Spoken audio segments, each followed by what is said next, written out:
Father, I have arrived. Just in time, Rubicon. Look at the water lilies in the pond. They were brought here from Memphis. This is a tribute from the governor of Memphis province. The lilies were plucked 20 days ago from the banks of the Memphis River, delicately immersed in jars filled with fresh water, transported on a ship across the Philistine Sea, and swiftly brought to Javriel. Today marks the onset of the flowering season. It would be a waste to enjoy these flowers alone, so I invited you to accompany me. I have also extended invitations to others. General Sarvis resides nearby in his mansion, and he should be joining us shortly. Are you acquainted with him? Yes, I know him. Sarvis is a valiant general. Knowing him is not enough, Rubicon. As my heir, you must remain well informed about all the developments in Javriel. Sarvis was recently promoted to the rank of youngest senator. It is imperative that you maintain a close relationship with him in the times to come. Understood, Father. I shall pay him a visit later. Well, that won't be necessary. He's already arrived. Your Majesty. Rise, Sarvis. Now, we await the arrival of High Priest Merari. Sarvis, you have accomplished remarkable military triumphs on my behalf. I had promised that on the day of your senatorial promotion, you may select any city within my empire as your fiefdom, excluding Javriel. Have you made your decision? By the grace of your Majesty. Let's skip the formalities of the Senate. Choose your city, and I shall grant it to you. Leave the pleasantries and bureaucratic matters to others. I desire a land as warm and inviting as your Majesty's garden. While numerous warm lands lie within my dominion, only one city possesses a garden-like charm. Your discernment is commendable, for you have chosen a place even I find difficult to part with. Very well. Bellefontaine shall be yours. Tend to her with care, for she is a unique and precious flower even amidst my vast garden. Ah, here comes the High Priest as well. Greatness be upon you, my lord. May your reign endure as long as the Tiberius River flows through the Eternal City. Indeed, at my age, divine favor is required to sustain my rule over this nation for much longer. Worry not, Father. Your radiance shines as brightly as the sun that illuminates the entirety of Japheth. You've picked up the rhetoric of those eloquent orators, Rubicon. But have you ever seen a day when the sun does not set? I mean no disrespect, Father. I know you do not. While your words are flattering, I believe I truly merit such praise. I no longer require badges, scepters, or crowns to demonstrate my power. Nor do my accomplishments necessitate statues, poems, or triumphal arches to extol their glory anymore. The Senate recently bestowed upon me the title of the Sacred One. I wonder, on the day of my departure, whether the artisans will find a monument vast enough to inscribe all my titles. Frequently, I have wondered what further achievements I can attain during my remaining time. My generals have conquered the entire civilized world known to us, and the remaining lands are either too remote or too desolate. My empire has transformed the Philistine Sea into an inland lake. In this regard, I've surpassed all previous emperors in history. When I inherited Javriel, it was constructed of bricks, and when I pass it on to you, Rubicon, my beloved son, it shall be a grand, eternal city. You mentioned the sun earlier, which brings something to mind. The governor of Memphis province sent me a letter along with the flowers. In his letter, he mentioned an ancient legend cherished by the people of Memphis, asserting that their god of the sun was captured by conquerors from the east.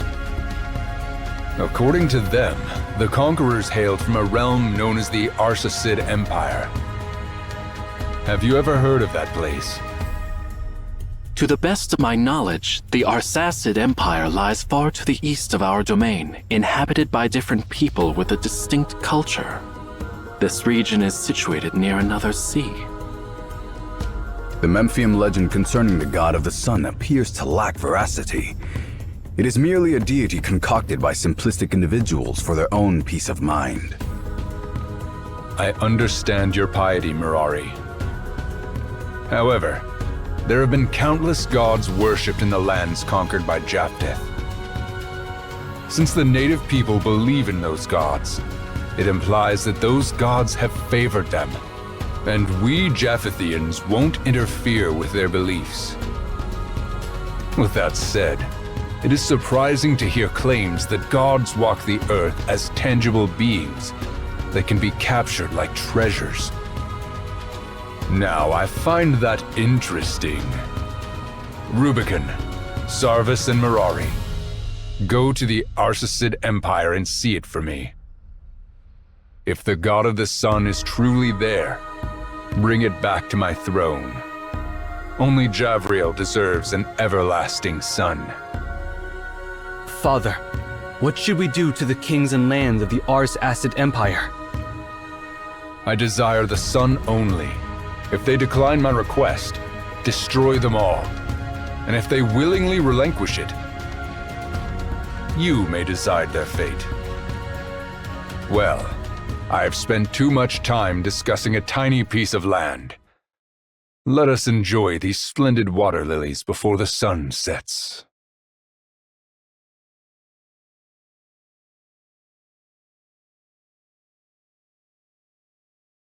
Finally. This is the fabled tower that reaches the heavens. Back in Javriel, I heard tales of it. The tales spoke of how the ancient people aspired to reach the heavens, and thus the tower was constructed.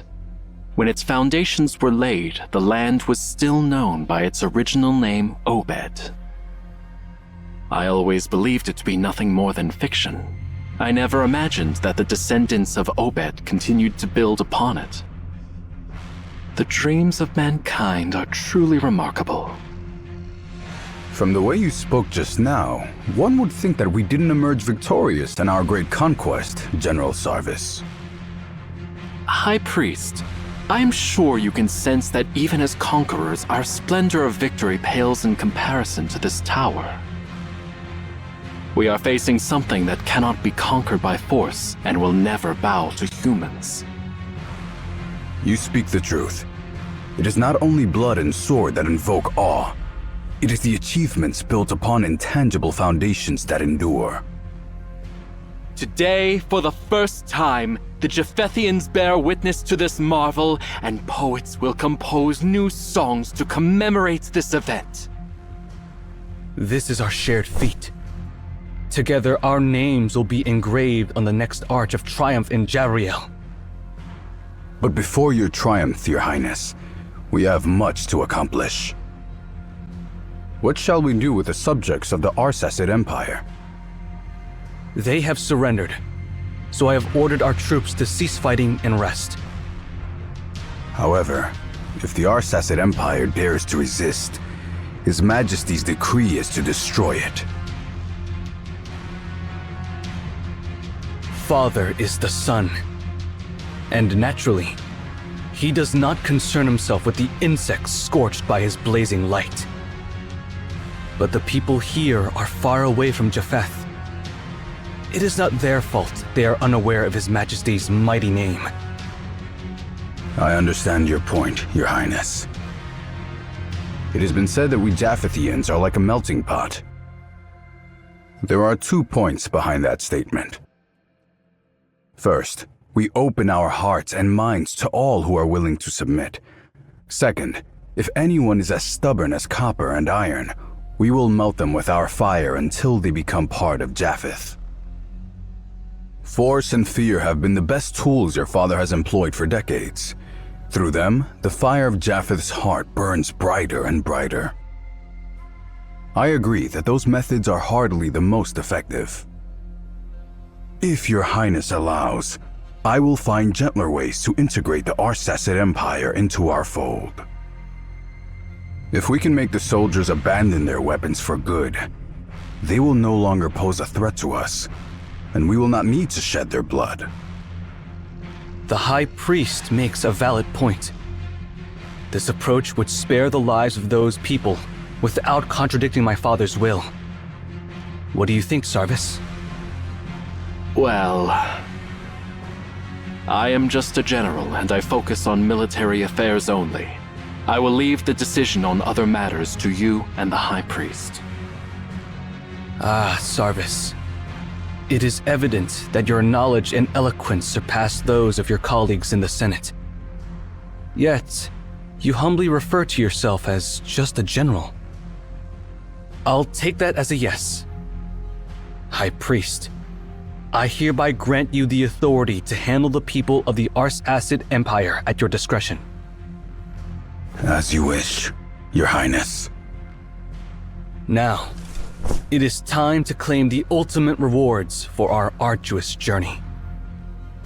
According to the historical accounts of the Arsacid Empire, it was the Emperor Darius who brought the god of the sun from Memphis to Obed 5 centuries ago. Darius once established the greatest empire in Obed. He made Memphis his province long before Japheth came into power.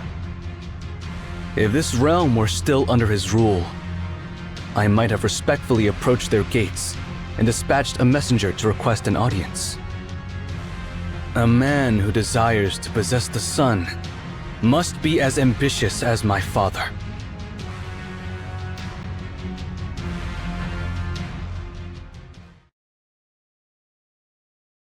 The Tower of Babel.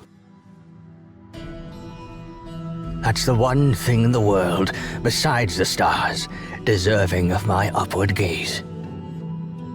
It's only fitting that the most glorious trophy should be placed in the highest place of my kingdom. I'm now entrusting it to you, Emeon.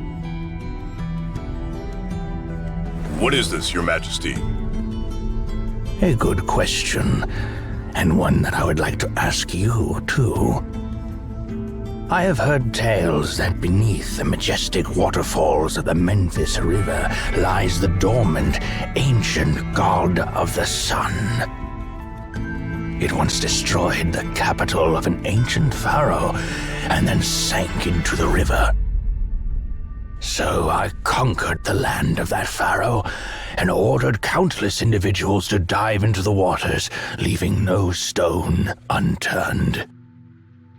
But the outcome was a great disappointment. The so-called god of the sun was no more than a copper sphere. While it's well crafted, the artisans of Obed could have created a work of art 10 times more intricate than that. I ordered my people to smash it on the spot. However, even the mightiest warriors of my immortal army could not destroy it. No weapon could even scratch its surface.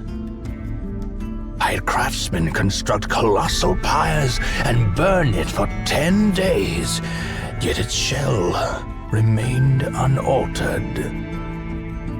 Finally, I instructed my warriors to transport it to the highest peak in Memphis and cast it off the cliffs. But it was the unyielding stones below that shattered, not the copper sphere. Since long ago, you have collected many extraordinary artifacts in this tower, and you have recruited numerous scholars from my land. I have never impeded or doubted your endeavors. But now, I am asking for a small favor in return. Unravel the mystery surrounding this sphere, and the reason why the Memphians revere it as the god of the sun. And find out the secret to its immortality.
The letters used in the Arsacid Empire.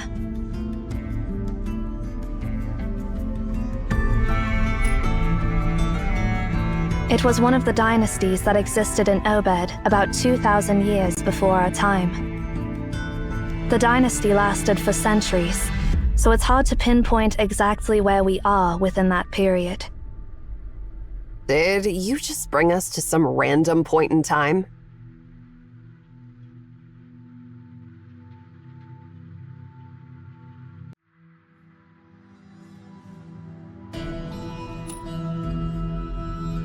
You didn't even have a specific year or coordinates in mind? Just a vague idea? I can't believe it actually worked. Seriously, it's not like you scanned anything. It's more like cheating.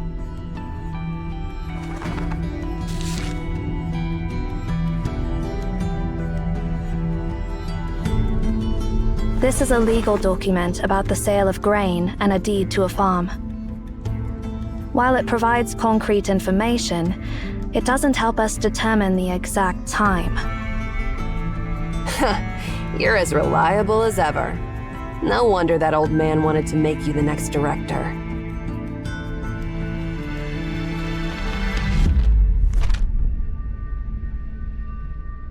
Why did you throw them at me? You can read them too, can't you?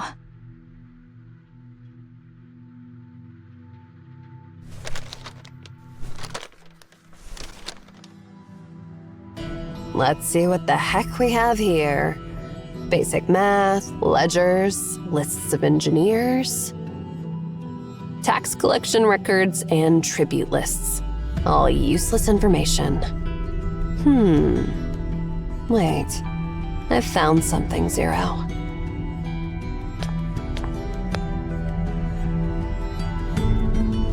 This is a record written by the court scribe of the 5th Emperor.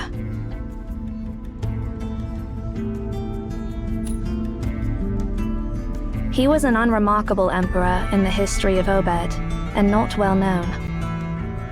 Throughout its long history, Obed has been the center of powerful empires at times, and has fallen under the control of other empires at other times. The 5th Emperor's reign belonged to the latter category. During that time, the Japhetic Empire in the west, ruled by Emperor Thurinus, was at its peak. Thurinus' armies extended to the farthest reaches of the known world in all directions. In the east, they reached the Arsacid Empire. During his reign, Thurinus sent an expedition army led by his son Rubicon, the High Priest Marari, and General Sarvis to Obed. However, the expedition didn't result in Obed becoming a new province of Japheth, as was the case with other areas during that era. The reason for the truce remains a mystery, as no records or treaties were passed down through history. However, the Tower of Babel remained under its existing ownership during that war. Amaon, throughout different generations, protected it during all the crises and incidents, ensuring the library's safety and preservation. That's a nice way of saying sitting on the fence. The knowledge stored in the tower is incredibly valuable, so no one would want to destroy it, right? Besides, those old chumps did have their talents, as long as they were willing to cooperate. No emperor in his right mind would give them a hard time.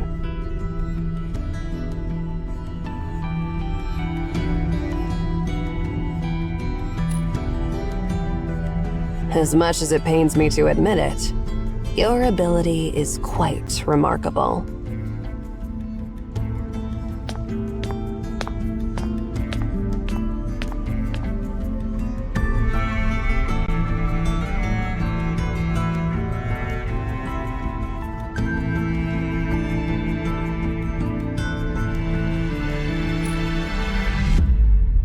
If I remember correctly, this is the second time you've asked me a question like this. My answer is still the same, but since this is your second question, I think it's best to give you more information. Arishan is the daughter of the previous director. Before my arrival, Cosmos planned to appoint her as the next director.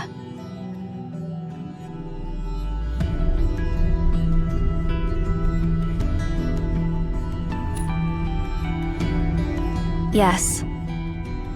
Similarly, before your arrival, I was supposed to become the next director.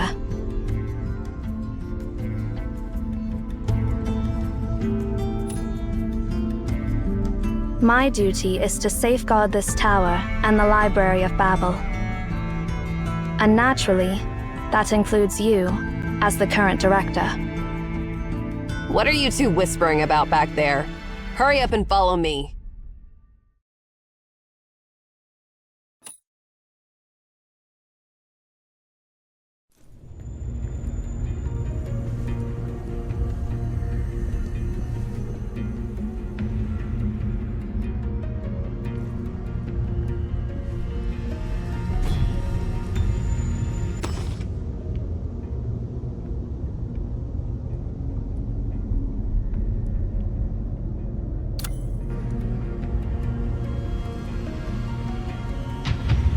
What a rudimentary ancient device.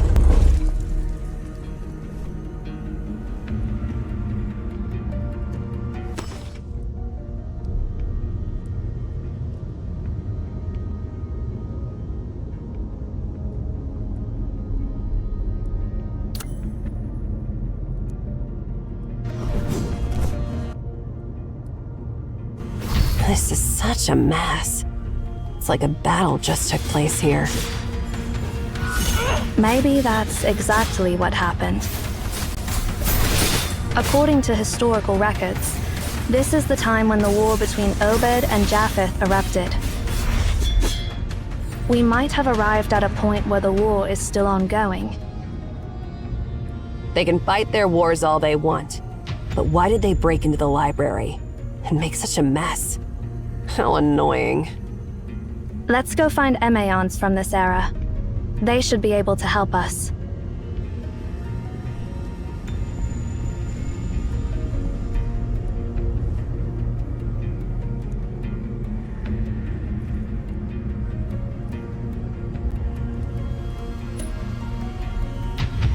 It used to be a throne indeed. The history of the Library of Babel and Emaon is far older than the fleeting thrones of this land. Thrones may rise and fall, yet the tower stands firm. True Emaons must adapt to the shifting of power and serve the reigning monarchs. But that does not mean we owe them our allegiance. However, during the eras when the Tower of Babel wasn't forgotten, almost every monarch took pride in conquering it. The throne within the tower was a testament to their conquest. With the library's opening, the primordial sector housing the throne became a prominent landmark.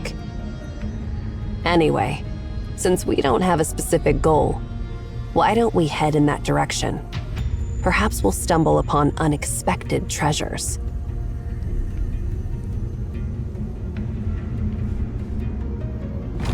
The main path ends here. Let's check out what's below.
Then let's be a bit more serious.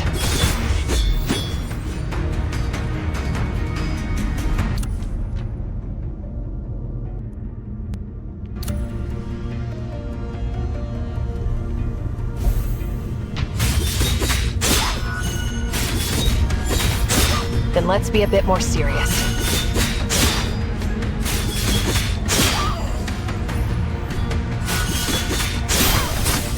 Complete insight. Full.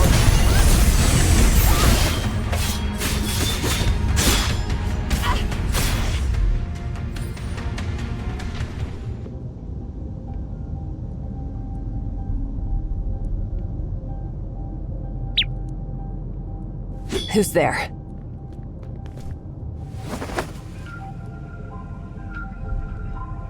Wait.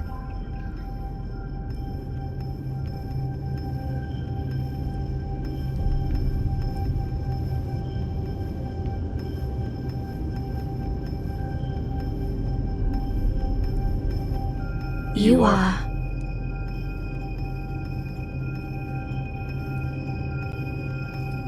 You're Outlanders. No, wait. The symbols on your clothes. Zero, you explain it to him.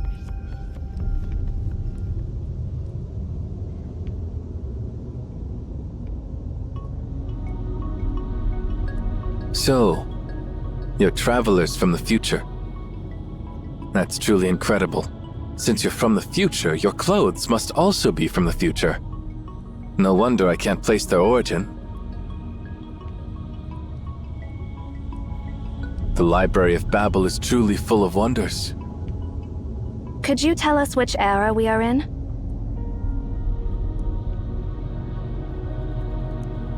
Since you're from the future, you probably already know that the current ruler of Obed, the 5th Emperor, is a disappointment. Yeah, and we know that the Arsacid Empire was at war with the Japhetic Empire. Has the war ended? The war has ended. Despite Tharinius being advanced in years, he didn't underestimate his enemy, and prepared enough troops for a full-scale war. Unfortunately, he overestimated his opponent. The 5th Emperor couldn't manage a single clash on the battlefield. As soon as he found out that Japheth only wanted a specific item from the Tower of Babel, he backed down immediately. You don't seem to have a high opinion of your emperor. Is it acceptable for a subject to say such things?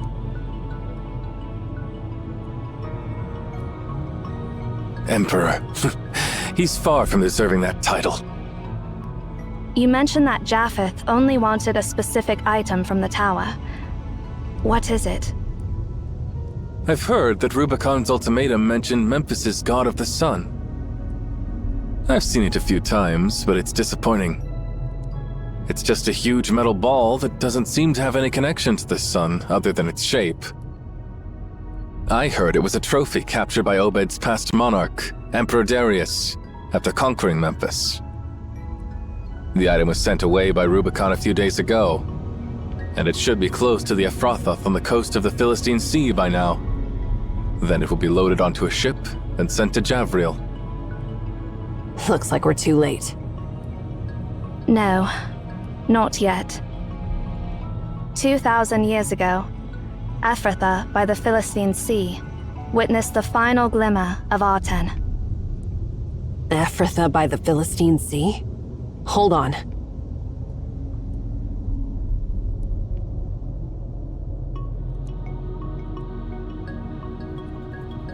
The Star of Ephrathah. History sure loves to play tricks on us.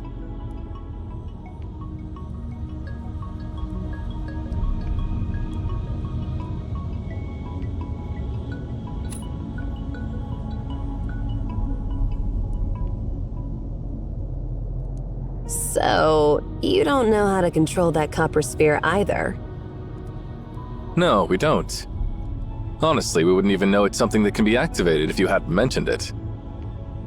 But since those Japhethians are so desperate to get their hands on it, they might have some knowledge about it. Interestingly, Prince Rubicon and his Praetorians are currently stuck in the library. What did you just say? Rubicon didn't leave after obtaining that god of the sun. He learned about us in the Library of Babel from the 5th Emperor.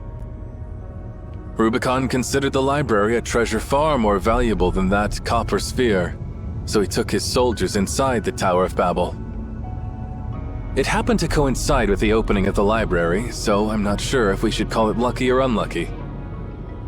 So, you mean we can find him inside the Library of Babel? Exactly. Unfortunately, I won't be able to accompany you for the rest of your journey. I need to find my companions as soon as possible. That's all right. Thank you for all the information. May the library be with you. Emayon from the future.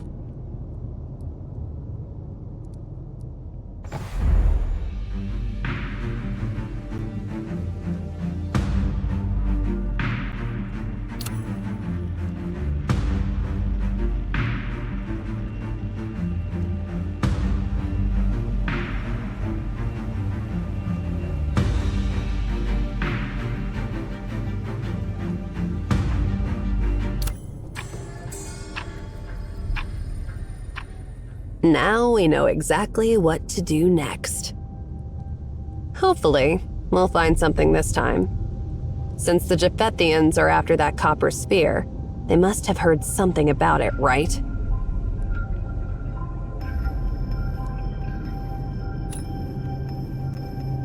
Oh, it was an anomaly that appeared in Ephrathah, near the western shore of the Philistine Sea, around 2000 BC. According to historical records, a solitary star of unparalleled splendor emerged in the night sky above Ephrathah. Unlike other stars, it remained fixed over Ephrathah. The star was visible along the entire coast of the Philistine Sea, but it vanished shortly after its appearance, and hasn't been recorded in any astronomical observations since. Naturally, some might consider it a collective illusion, but for us Emayans, it was an undeniable anomaly. Since there were no Emayans in Ephrathah at that time, The truth behind this incident has remained a mystery for thousands of years. Until just now. Considering the time and location, it's safe to say that the Star of Ephrathah is Aten, which the Japhethian transported from the Arsacid Empire. Although it lasted only for a brief period, it did ascend back into the sky, emanating radiance and brilliance. The only question is this: who in this era discovered the command to activate it?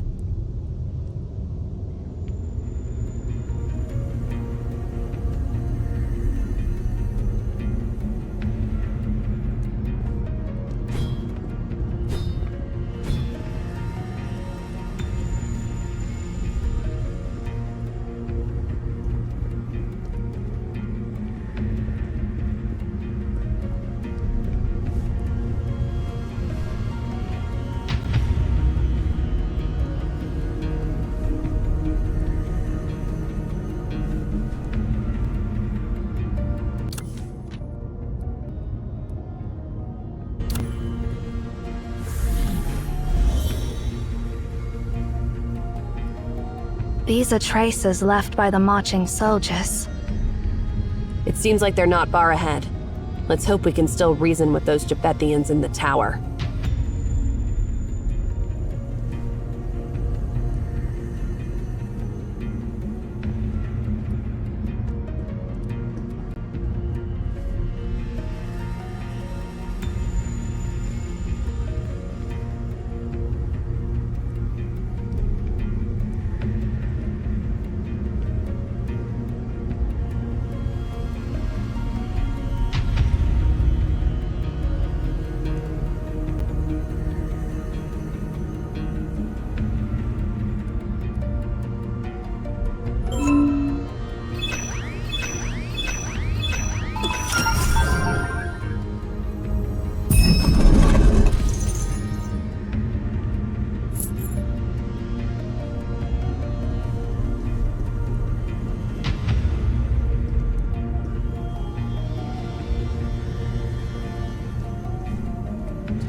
Looks like you've run into a bit of trouble.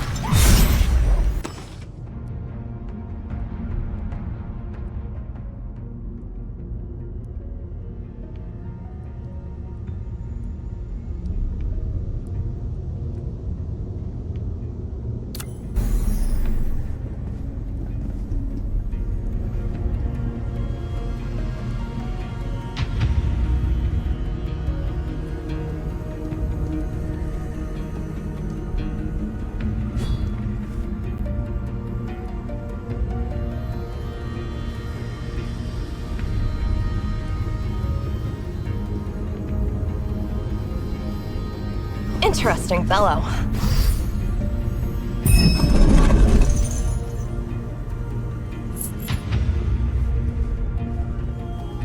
Interesting fellow.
Seems like those unwanted Japhethians are having some trouble too.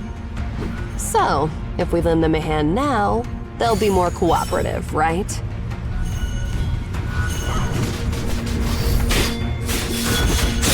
Ansu, end it all.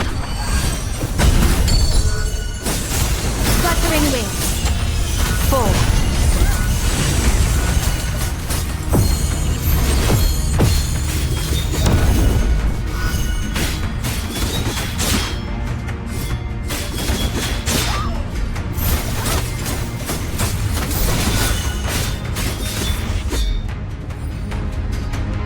Are you Emaons? Our general's looking for you. Why bother being polite with these wicked sorcerers? We wouldn't be trapped in this never-ending labyrinth if it weren't for them. General ordered us to treat Emaons with proper etiquette.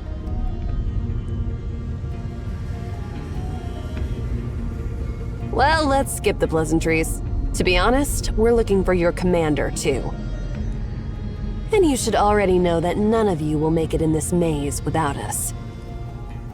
Are you threatening us? Silence! I apologize. Our general's nearby, but this place is dangerous.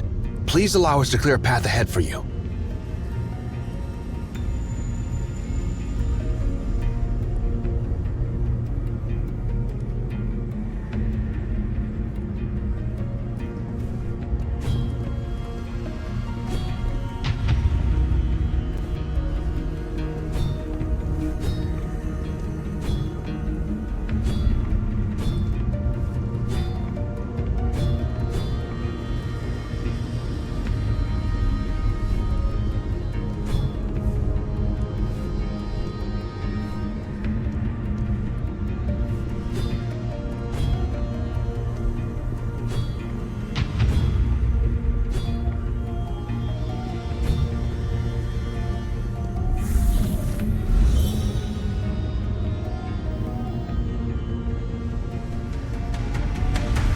Despite all their fancy talks, they need our help in the end. Interesting fellow.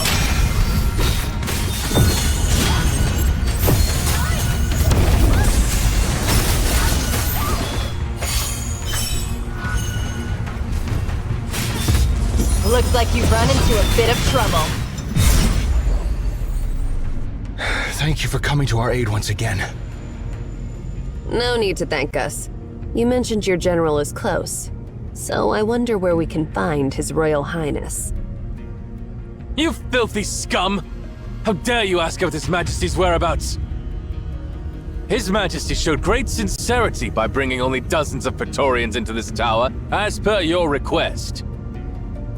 But you set your vile trap and scattered us. Oh, I get it. You guys got separated. You... Please, Ere, stop. Our general is just up there, not too far away. Please, head in that direction.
Oh? You're just in time. Although we haven't met, judging by the patterns on your garments, I assume you are Emeons, the caretakers of this ancient tower, correct? The vastness of this world is truly beyond mortal imagination. When I first heard about the Library of Babel, I dismissed it as mere ramblings of the common folk. Turns out this marvel really exists. I'm sure the Japhethian poets will compose 1,000 new epics about it. Allow me to express my sincere admiration. However, as you can see, we are lost inside this tower. Could you show us the way out?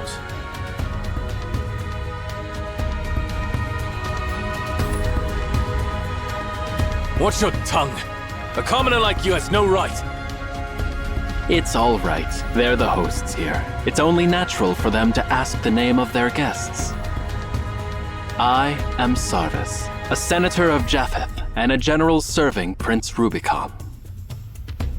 Lord Thuranis is a benevolent emperor who welcomes scholars from all corners of the world. We will be returning in a few days, and if you are interested in joining us, I can take you back to Javriel.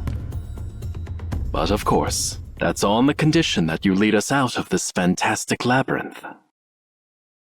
I've heard that Rubicon's ultimatum mentioned Memphis's god of the sun. Until just now. Considering the time and location, it's safe to say that the Star of Ephrathah is Aten, which the Japhethian transported from the Arsacid Empire.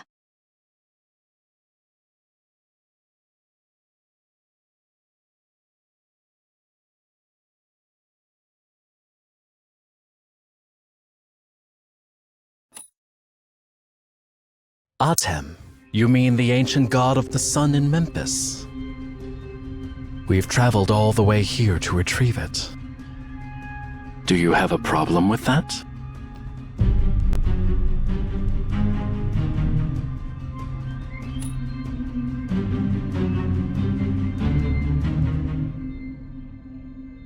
During our journey, my men gathered many records about Aten, and I've heard about your research on the god of the sun. But there's nothing I can do, as His Majesty has decreed that if there is a sun on Earth, it shall only rise above the eternal city and shine down upon his throne. As for the Emperor of Arsacid, well, I don't think his lousy chair deserves such high honor. Obed witnessed the rise of its first sun-wielding monarch, Darius.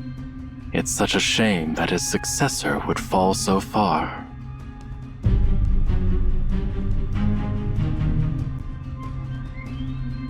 Since you've come here for Aten, you must know how to harness it, right?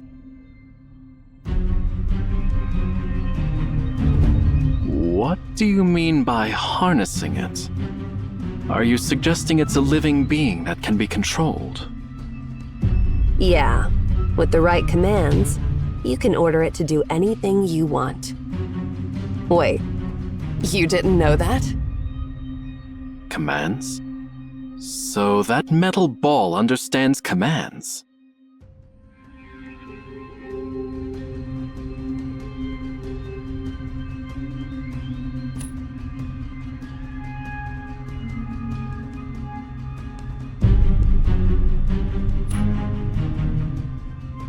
Float, Ephrathah, deactivate?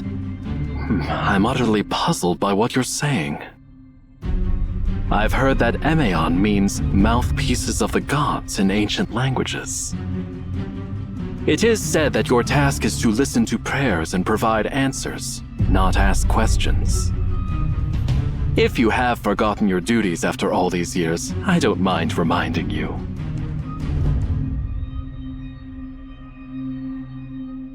Or are you trying to buy time? Are you using this labyrinth to separate us from Prince Rubicon and now asking questions to stall for time?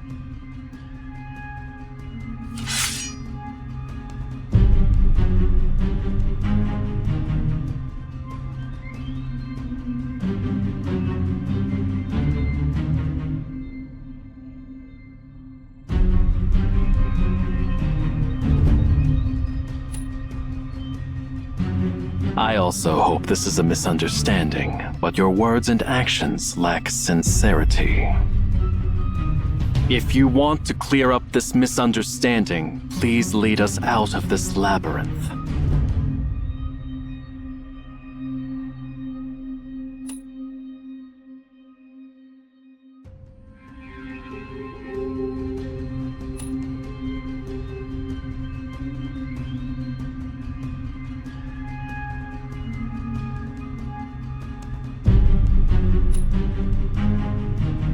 What a shame. It seems you're intentionally delaying my return to His Highness. We have traveled all the way here, but failed to find worthy opponents. And my soldiers are eager for a proper fight. Now I'm afraid I'll have to ask you to fulfill their wish. Show us your legendary skills, Emaons. Take them down!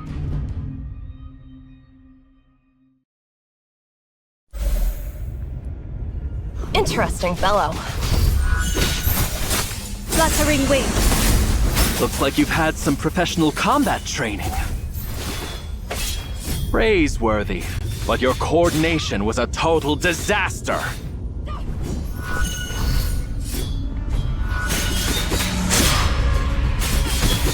You might be good in gladiator battles against beasts, but when it comes to my battle-hardened legion, you're as vulnerable as a kitten before a lion. Phalanx formation, soldiers! Don't underestimate our foe!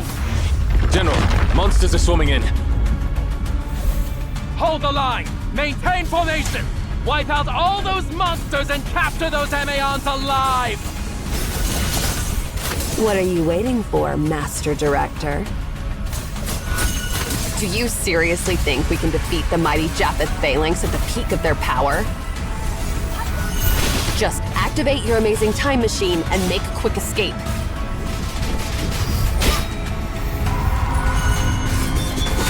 Anywhere will do. Just stop with the questions and do something. Just go to the future, like a month later. Let's get away from them.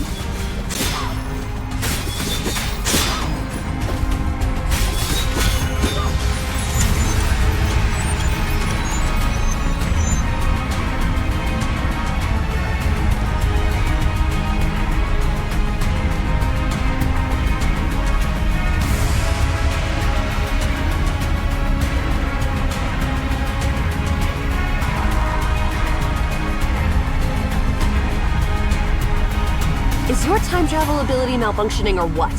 Are you sure you've sent us a month ahead?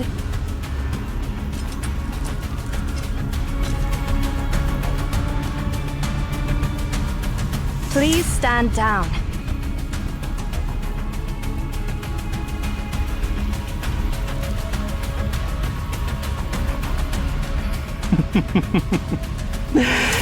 Dear Emaon, I bear no ill intentions.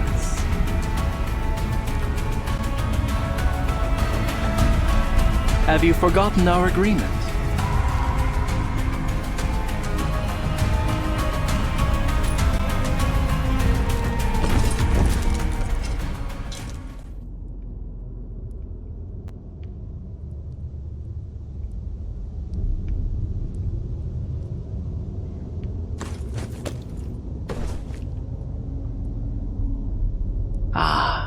Thanks, Emaons. You truly are the mouthpieces of the gods. Following the divine words you delivered, we managed to appease the wrath of the god of the sun. It is you who have saved the world from destruction and allowed us to witness the true sun once more. The people of Japheth, the Arsacid Empire, and all other regions should be grateful for the news you brought.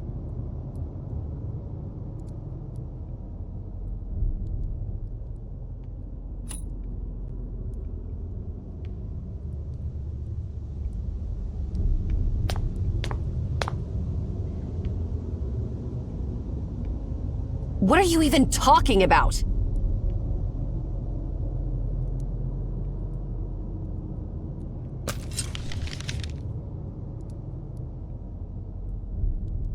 I apologize for my excessive enthusiasm. This is the note you asked me to write down.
I'm grateful, Your Highness.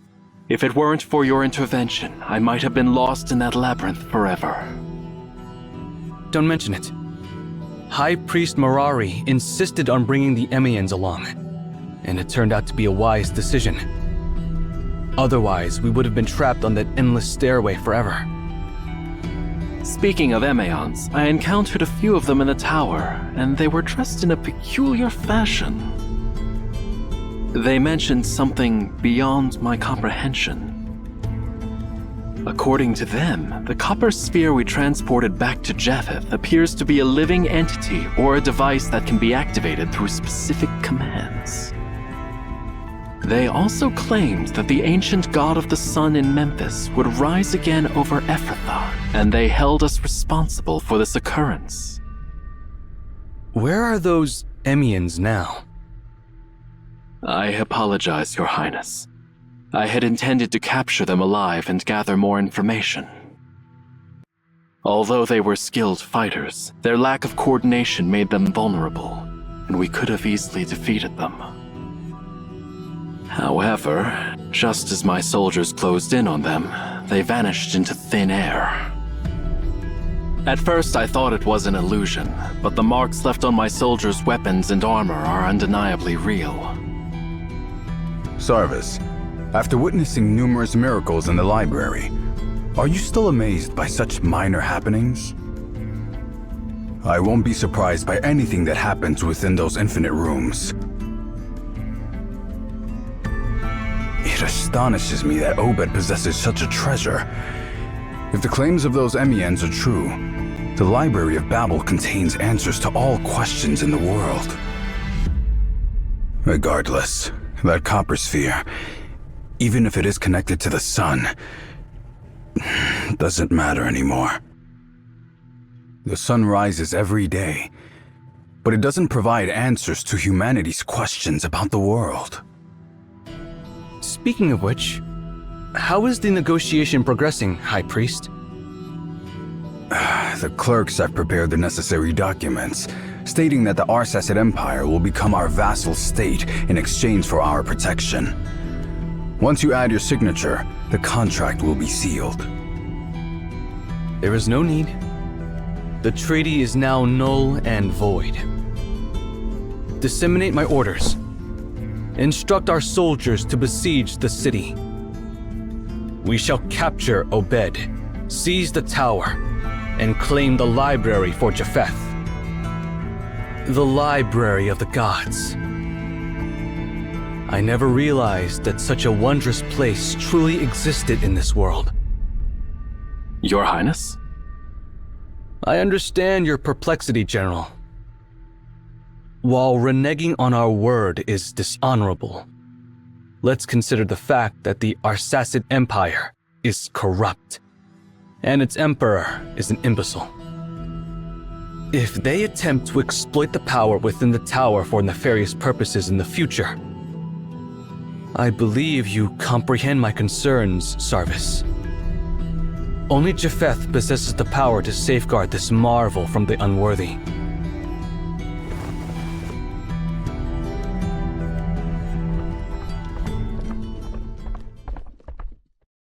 A swift horse is approaching, Your Highness. The rider appears to be a messenger. Bring him to me. Greetings, Your Highness. Rise. From where do you hail? And what tidings do you bring?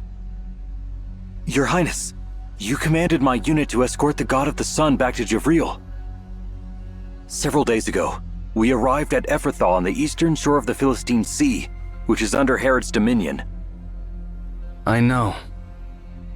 Herod is one of my father's numerous vassals. Did he show any disrespect toward you? No, quite the contrary. He treated us with great respect and insisted warmly that we stay at his royal court for the night. Then, at midnight, while we were sleeping, we were awakened by a radiant glow outside the palace. We went to investigate, and, to our astonishment, the sun had risen beneath the stars. Did the wine addle your senses? What nonsense are you talking about? What I speak is the truth, Your Highness. We witnessed it with our own eyes. Go on. Tell me what happened. Well, my servants, the soldiers slumber now. Now it's time for you to fulfill your promise to me. And should you dare to deceive me, your suffering will be 1,000-fold worse than your darkest nightmare.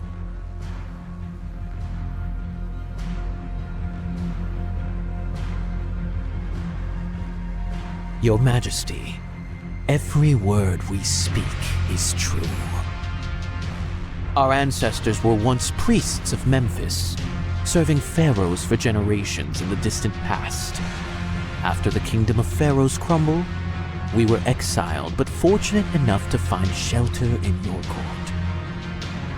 Our deepest secrets are never recorded, but passed down through oral tradition among our closest blood relations.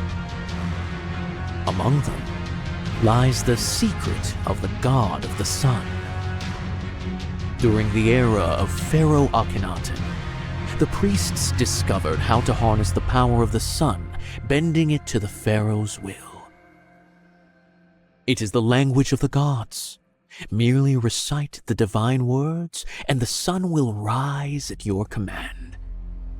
Through it, you shall attain divinity and achieve immortality, just as the ancient pharaohs did.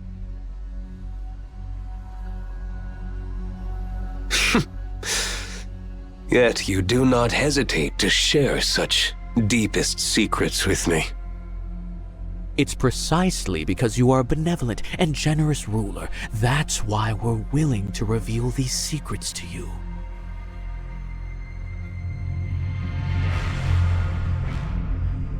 Thurnus is nothing more than a tyrant who has ravaged our lands. If it were not for your generosity, we would all be living as mere livestock now. Your Majesty, I cannot bear to see you continue to bow before that tyrant. Benevolent? Generous? Such descriptions are rare, but you're correct about one thing.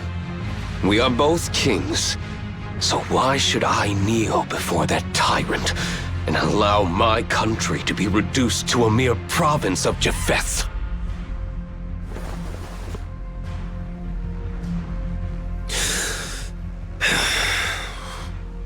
Very well. Let me see for myself if your claims hold true.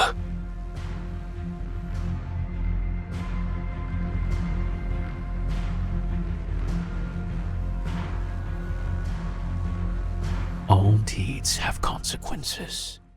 All debts must be paid.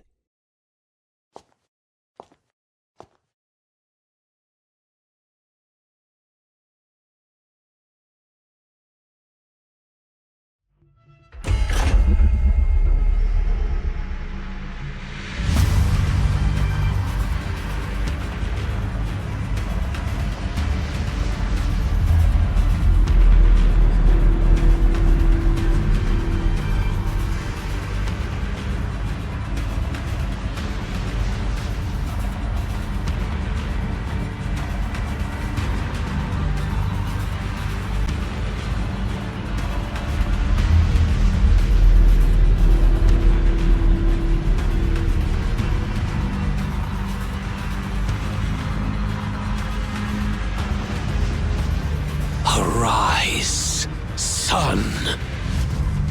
From this moment onward, even the stars shall pale in comparison to the sun I have awakened!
I take back what I said about our director being an imbecile. Having a time machine at our disposal is actually pretty convenient.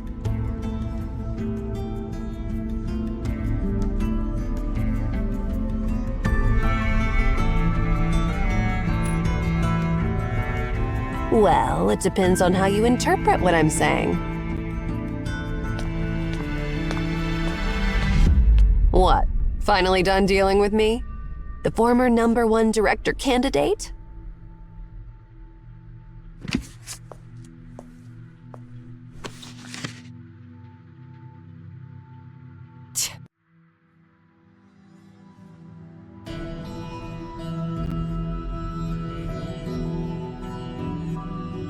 The Collected Letters of Obed Royal Family. Volume 3, Darius, the King of All Kings. Written by a historian from the Obed court. The second half is blank. Looks like this volume is incomplete. It appears that we have indeed arrived in the era of Darius, around 500 years before the 5th Emperor's reign.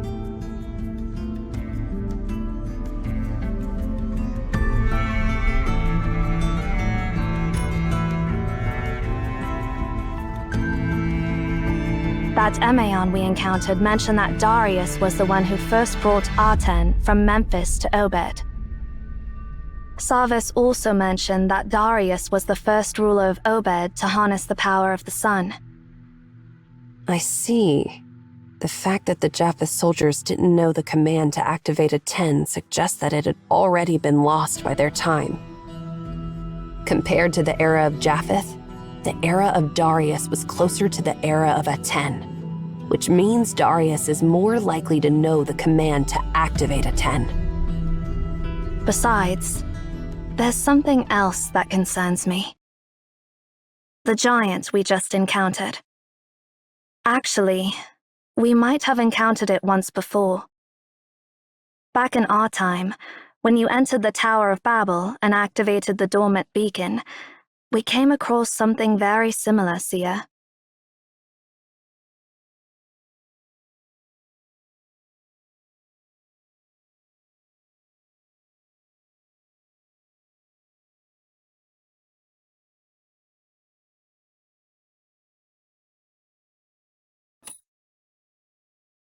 Indeed.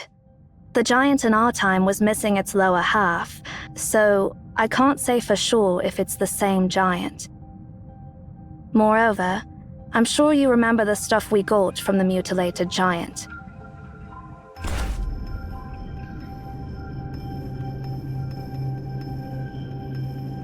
According to Master Ninsar, it belonged to Darius. So, it must have come from this era.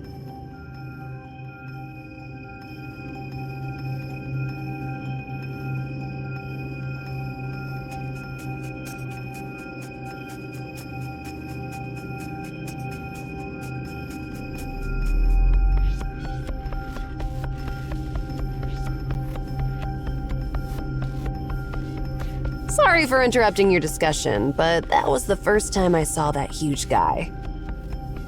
So that giant has been after you? What did you do to anger it so much? We didn't do anything.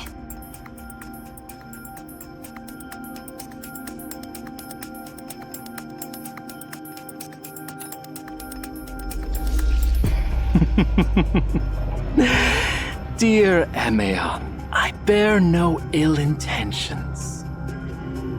Have you forgotten our agreement?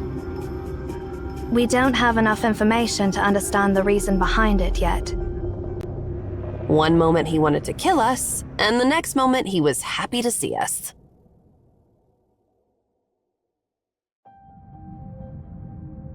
Just to confirm, when we met Sarvis for the second time, it was a month after our first encounter, right?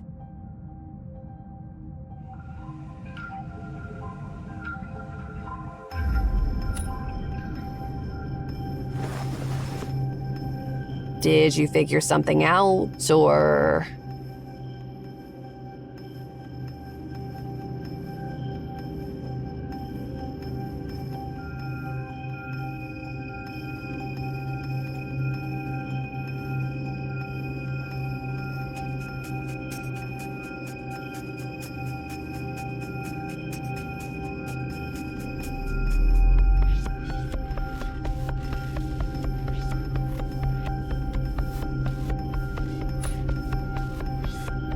I'm afraid so.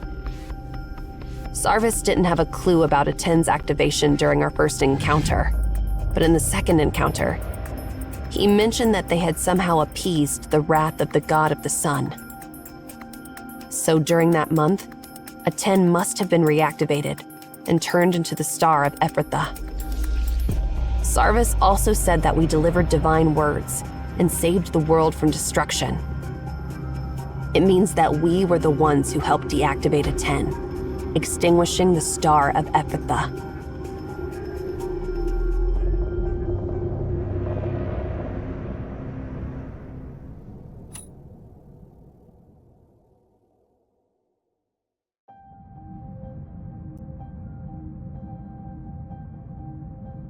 Remember what Inky said? Be careful. The prophecy may actualize itself. Actions taken to prevent tragedy can end up causing it.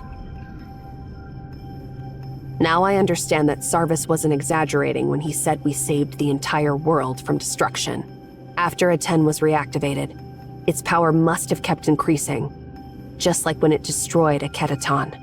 Imagine what would happen if a fusion reactor continues to increase its power output without being shut down.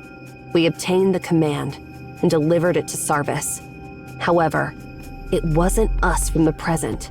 Rather, it was us from some point in the future. Because of our time travels, the prophecy actualized itself.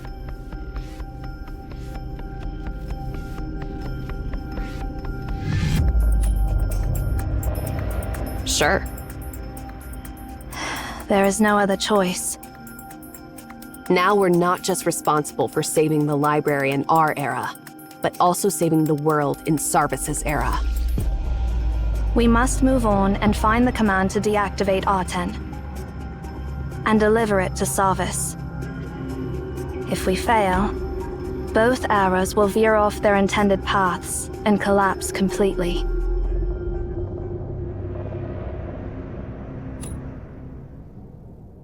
I'm not going to answer that. There are a bunch of geezers in Emeon who specialize in time paradoxes. I've never paid attention to their lectures. All I know is that it would be very, very, very bad.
Who are those people? Judging by their attire, they must be the Immortal Army, Darius's Praetorians. Of course I know that, but why are there so many Immortal Army soldiers wandering inside the library in this era?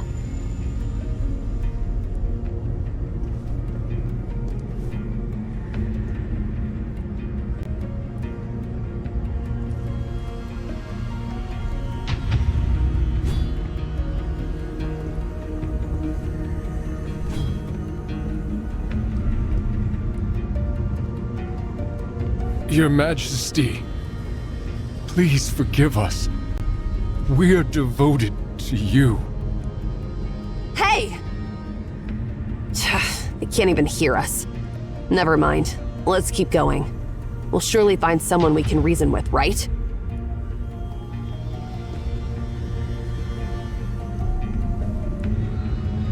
Those who betray His Majesty will pay with their lives. In the mighty name of Darius, the King of all kings.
It's those pesky creatures again.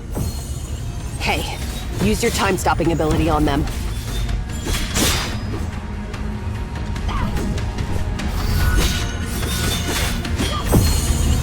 and let's be a bit more serious.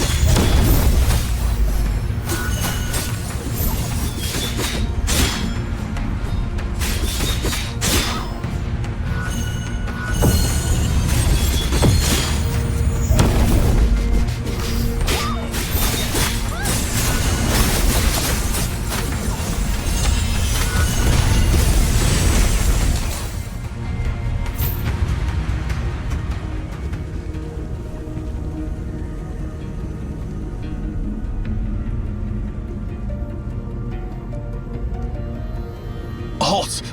Oriole! End of like the sacrifices hanging there.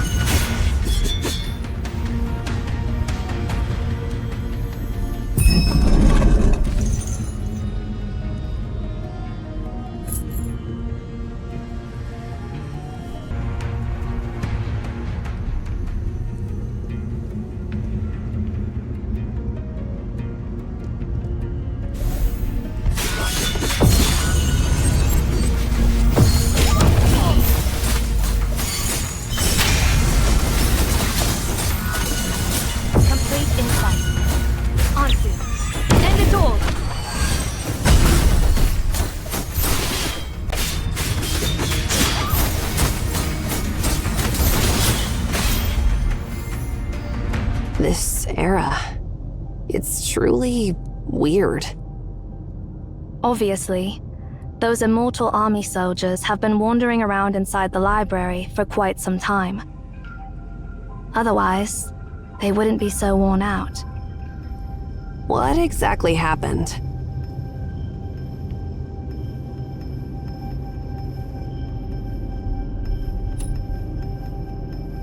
Emperor Darius was the ruler of the ancient Obed Empire 2,500 years before our time.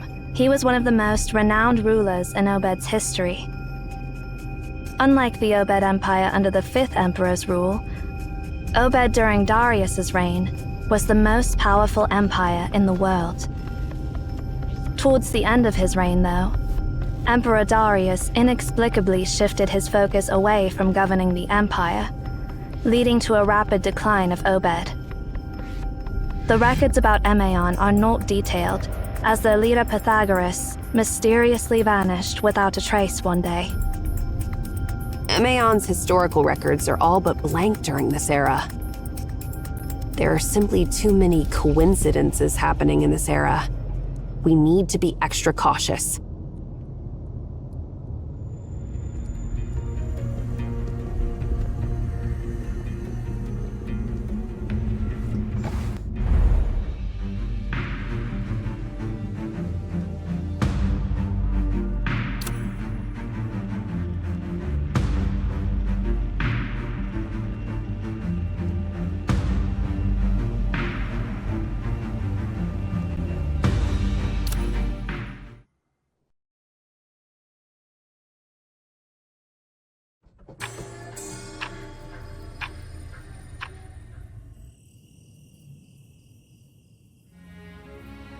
The stars.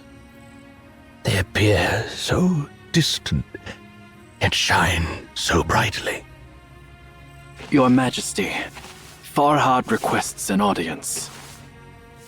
It is you, my most courageous servant. How does the wine taste at the celebration?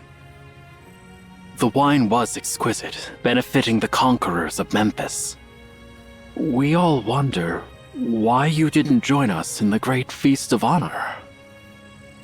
Why do you remain secluded in this corner, far from the bonfire, without even a single guard? Have we done anything to displease you? Not at all, Farhad. I am pleased with your valor. After this battle, I've annexed the southern reaches of the world into my domain. I am staying away from the crowds to gaze at the stars. The campfire's brightness would obscure their light. Have you ever considered where our conquest will end, Farhad? No, Your Majesty. I shall fight wherever you deem necessary. until the farthest reaches of your dominion touch the sea, or until I fall on the battlefield. Your loyalty is commendable. But what I'm seeing now is even more distant than the sea. There was an Emian scholar named Pythagoras who told me that according to his research, the land beneath our feet is a sphere.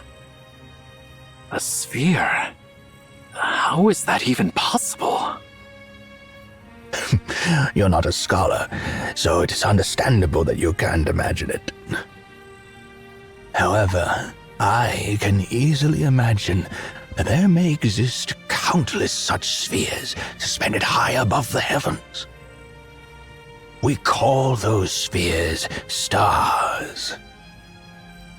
The notion that these stars are fragments of Earth adrift in the firmament. So many uncharted territories awaiting conquest. Do you understand my feelings, Farhad? In comparison, Memphis, no, even the entirety of Obed pales in significance. I wonder how I can travel to those stars to conquer those lands no one has ever seen. How pathetic is a man so bound by his desires. From now on, I shall find no peace in my nights. Fret not, your majesty. We, the Immortal Army, will always be your keenest blades. Even if you were to command us to conquer the moon, we would comply without hesitation.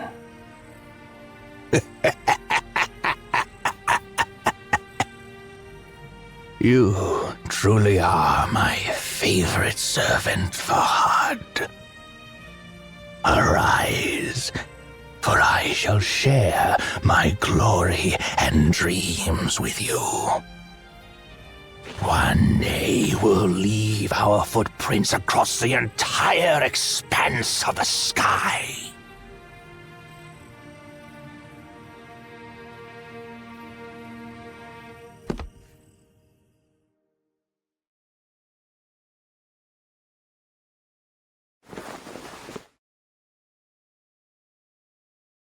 So, it was but a dream.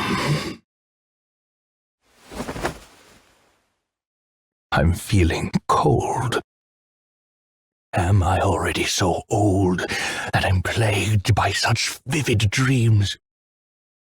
I used to believe that only the inept dream, for they possess nothing in reality. Is the heavens telling me that I'm no different from those commoners? My time is running out. Emeons, I'm summoning you to demand an answer I have long awaited. A decade has passed since my triumph in Memphis. I have given you so much time to unravel the mysteries of the God of the Sun. My subjects comply with my commands, never disturbing your research or prying into your tower. Only during the 6th and final month of each year do my emissaries visit you to ask about the progress of your research. You should know that it is a supreme honor, and that I have shown you extraordinary generosity, which no other Obed emperors have ever bestowed upon you. However, my messengers disappointed me every time, as your response of nothing has remained unchanged. Now, I've decided to ask you this question myself. This is your 10th year. Have you learned more about the nature of that copper sphere? What grants it immortality? Your Majesty, our answer remains the same. You may perceive 10 years as a considerable length of time. For a human life, it is indeed substantial. However, for those devoted to the pursuit of knowledge, It is merely a fleeting moment akin to the evaporation of morning dew. Undoubtedly, that sphere represents a creation that transcends the limits of human understanding. Even if it is not a deity in its own right, its creator must possess divine qualities. We need more time to figure out its true essence.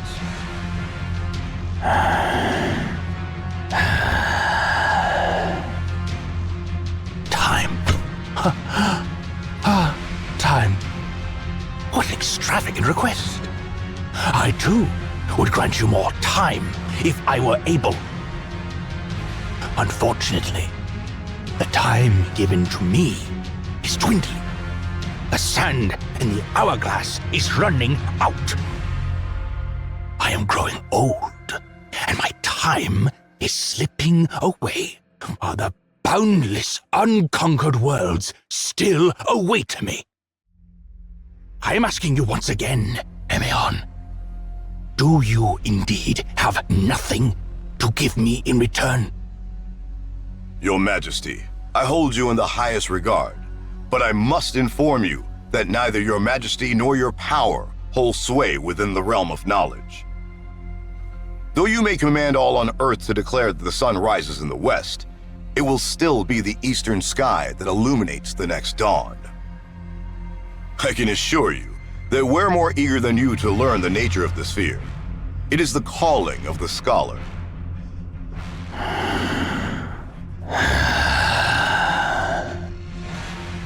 I see. You're unable to offer what I seek in exchange for my leniency. I extend my regrets to you, Emeon. Since the beginning of history, this will be the first time the Emperor of Obed resorts to violence against Emeon. If I had a choice, I wouldn't wish to make this decision. You may rule over this land, Your Majesty. And while you may intimidate those who seek knowledge, the laws governing knowledge itself do not yield to mere might. Immortal army, at my command, open this tower and seize their library! If this library is as miraculous as the legends proclaim, containing the sum of all worldly knowledge, it must surely hold the secret to immortality and the immortal power of that copper sphere. Since the mouthpieces of the gods remain silent to my request, I'll uncover the answer myself. We can't prevent you if you're determined to do so, Your Majesty. Permit me, however, to offer a final piece of advice. The gods remain silent due to the folly of humankind. That was the last question I will ever pose to you. From now on, you are no longer permitted to address me.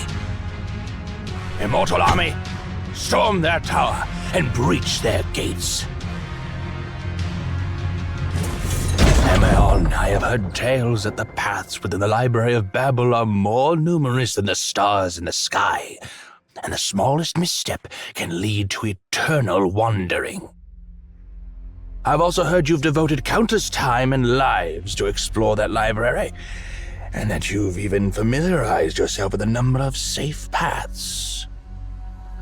I command you to lead the way for my warriors, and you have no right to refuse.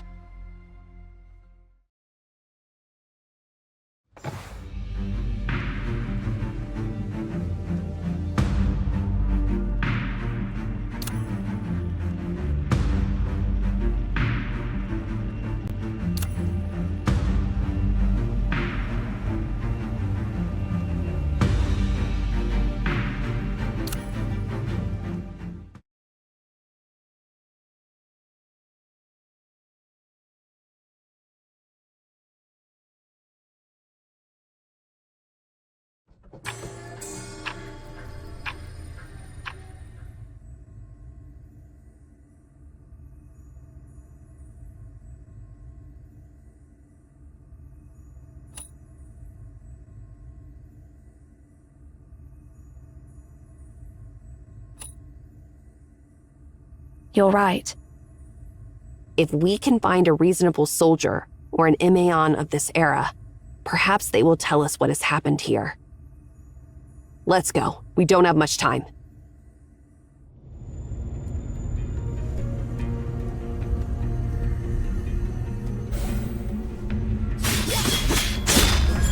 Interesting fellow.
Wait, isn't that the shoddy artifact that wouldn't even start? So is it working now?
Those who offer themselves to His Majesty will be rewarded 100-fold.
The main path is blocked.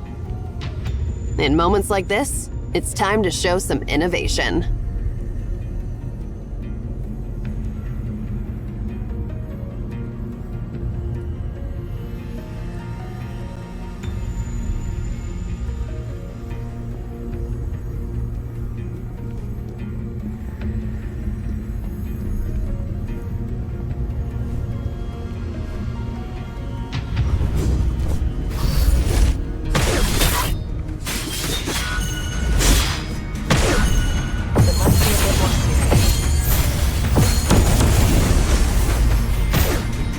Be a bit more serious.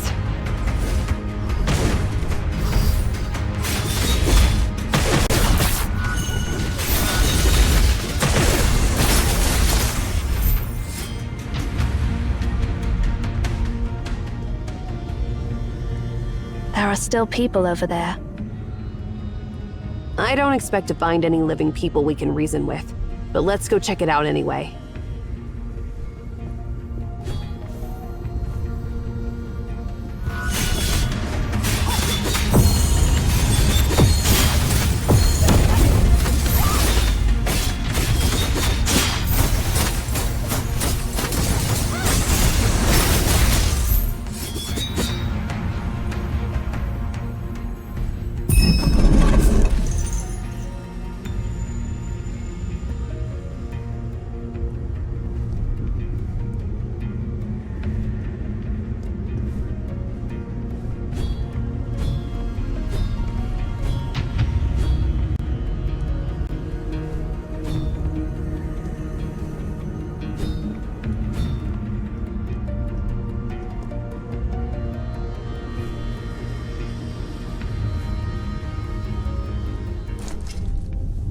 Please lower your weapons.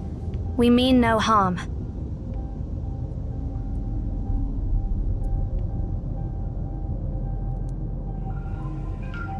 Who are you?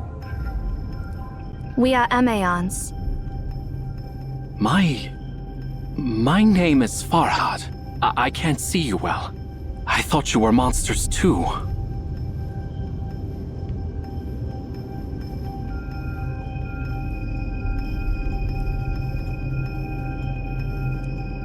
Thank you so much. I didn't expect your help, especially after His Majesty gave that order. His Majesty? Are you talking about Emperor Darius? Of course. Were you not there when His Majesty gave the order? His Majesty ordered the Immortal Army to take over the Tower of Babel and the Library of Babel.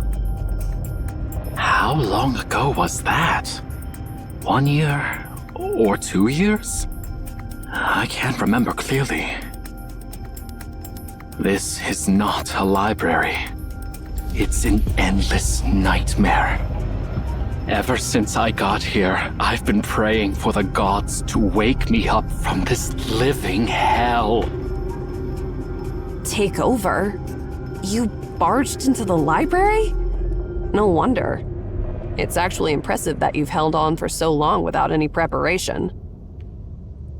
Why did your Emperor send you here to die? Our mission is to uncover the truth about the God of the Sun in Memphis. His Majesty has given the Emeon years, and yet there have been no results.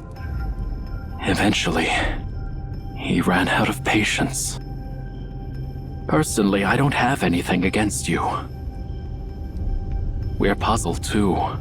It's hard to understand why His Majesty, who's always been a profound thinker, would act that way. Emeon, I know it may sound brazen, especially after we barged into your tower, but I'm asking you to take me back to His Majesty. The Immortal Army shall never fail His Majesty. What a coincidence. We're actually searching for your Emperor as well. How about you join us? With you on our side, he might be more open to hearing us out, don't you think?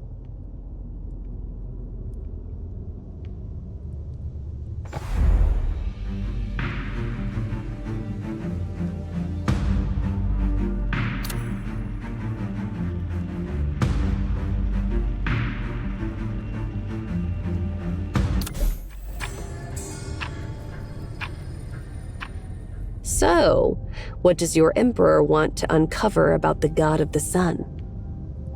Even though the Emperor's brilliance can rival the sun itself.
Those who betrayed His Majesty shall remain silent forever. Hey, are you alright? No. His mental state has irreversibly deteriorated.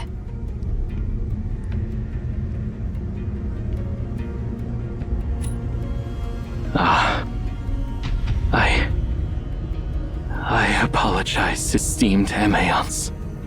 I wasn't myself. Sit down and take a break. You don't have to put up a strong front here, because there's no Emperor who requires your worship. I appreciate your kindness, but I don't deserve forgiveness. I made a solemn vow to His Majesty that I would never stop my journey until his realm reached the ends of the world. Yet here I am, empty-handed, a disgrace to His Majesty's glory. I feel ashamed to admit that I've known for a while that my time would come soon. But His Majesty once said he would share his dreams and glory with us. I want to return to His Majesty's throne before drawing my last breath. Please, don't let my journey end here.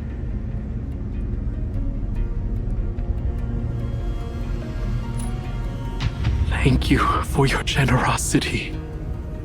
Although I can't see your face now, I'll always remember your kindness. Well, I have nothing to say to a blind loyalist like him. Take good care of him.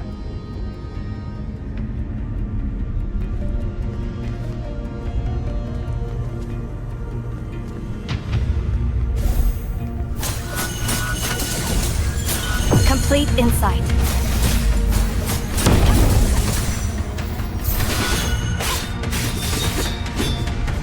Interesting fellow. This place feels familiar. The device in the center should be able to take us down below. The correct switch is hidden under the tome that glorifies His Majesty.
If you actually exist, why did you stay silent when His Majesty asked his questions?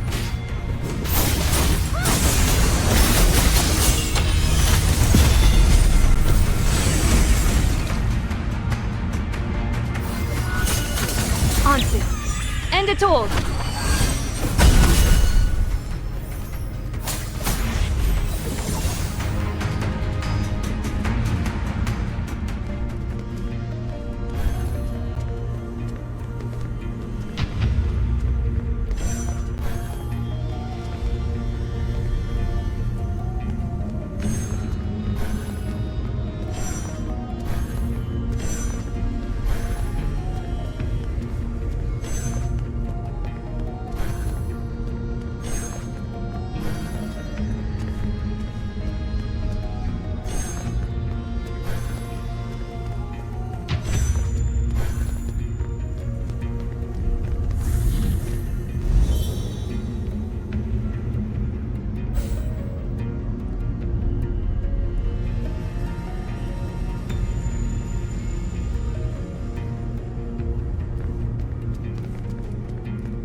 Shape. It's His Majesty's throne. Thank you for bringing me here. His Majesty is just ahead.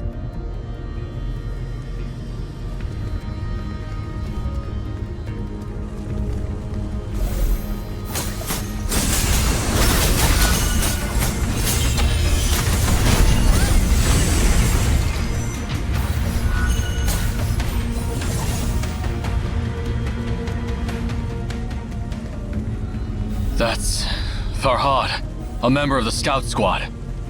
Maybe he's found something. Hurry!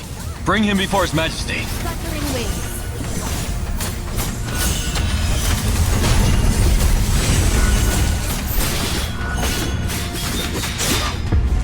Looks like you've run into a bit of trouble.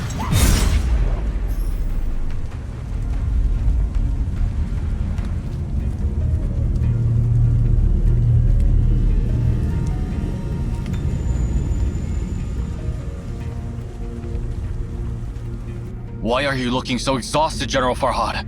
What happened to you? What did you do to him? Behave yourselves. If it weren't for these Emeons, I would have died long ago on the nameless land.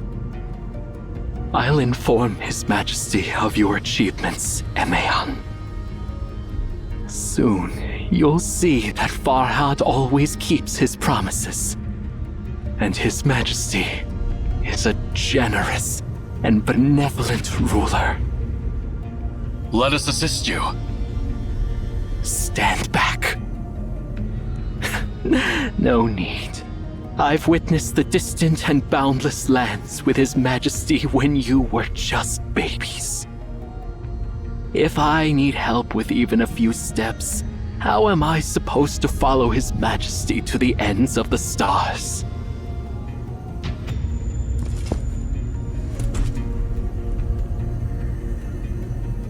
What is happening?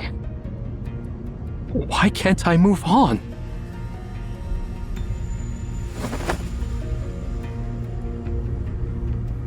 I'm so ashamed to request that Your Majesty descend from your throne.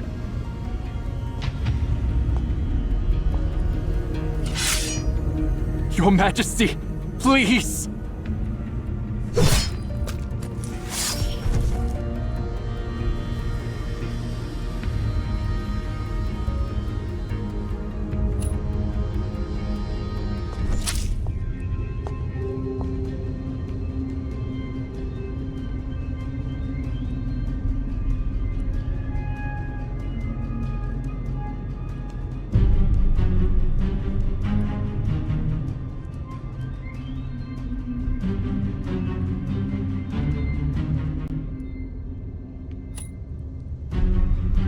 Shut up.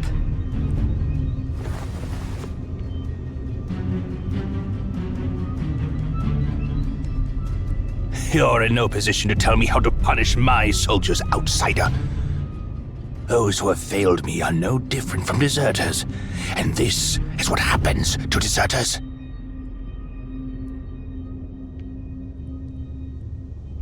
Pythagoras, are they your companions?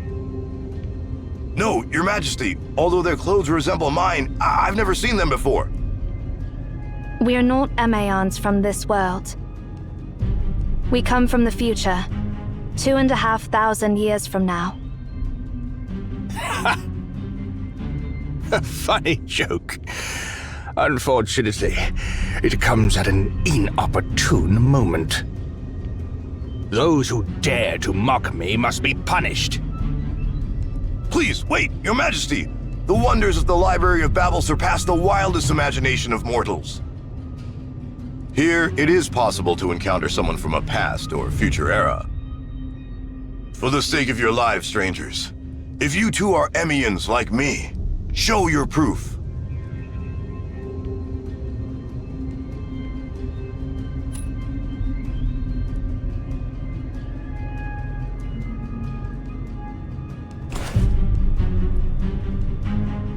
This is a fragment from your crown. Indeed it is. Where did you get this weathered fragment from? From 2,500 years in the future. By then, it had become an antique. Interesting. Let's assume what you said is true. Answer me this. Who rules over Obed 2,500 years from now? I can't answer your question, because Obed has no need for a ruler that far in the future. I see. You can't provide me what I desire either. Lead the way forward, Pythagoras.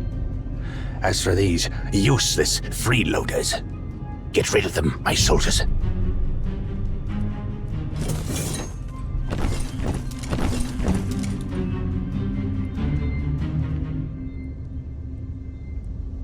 Ari.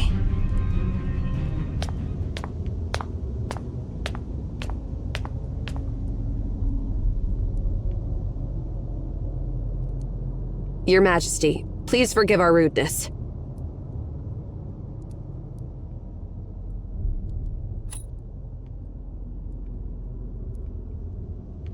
You know your manners, but your courtesy comes too late. It's true that Obed won't need a ruler in the future. Because by that time, Obed will be insignificant compared to your vast empire. We don't need anyone specifically to rule over it. The fragment you just saw is a gift you gave us yourself.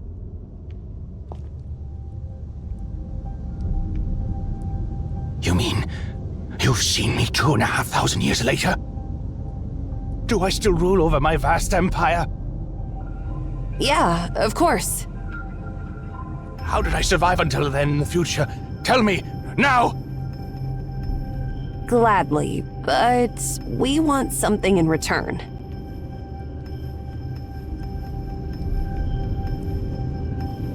Even those who call themselves the mouthpieces of the gods are nothing more than mere mortals after all.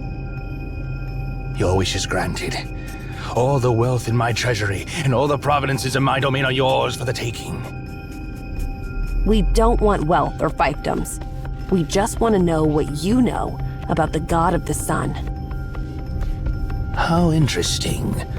That's the very same question I've been asking you, Emaons, for years. But why is an Emaon from the future asking me this question instead? You seek the secrets of the god of the sun because you're eager to know the secret to immortality, right? We discovered its mysteries once. However, over the long years since then, many details of our research have been lost. That's why we're coming back from the future, to get the missing pieces. You've been to Delphi during your expedition, and I believe you've heard the stories about Oedipus that go around there. In the loop made by time, the result and the cause will become one. You'll need to tell us everything you know about the god of the sun, so that we'll be able to get you the full answer. That's the only way we can help you survive the next 2,500 years. In the distant future, you gifted us the token so that we could return here to figure out the truth about immortality.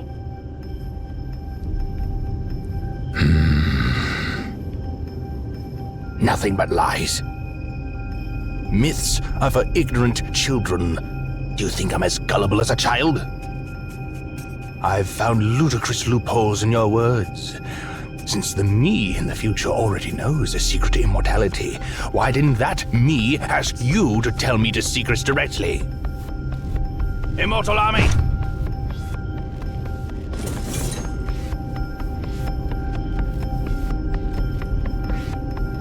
Those who deceive me will pay with their lives.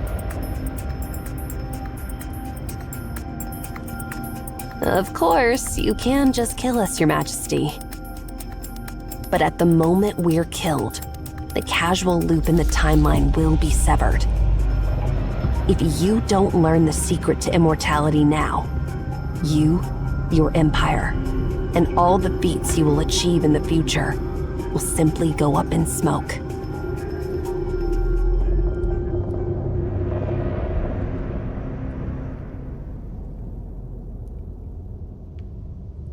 Are you threatening me, Emaon?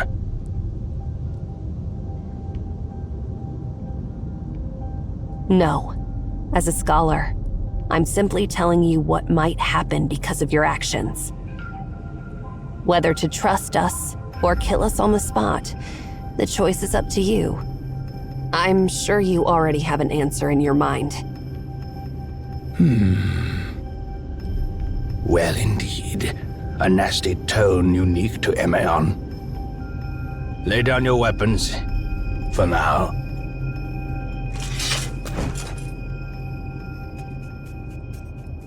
Listen well. I sent my people to collect many ancient documents and summon many scholars while I was in Memphis. But the destruction of Eketaton was so complete that very little information survived.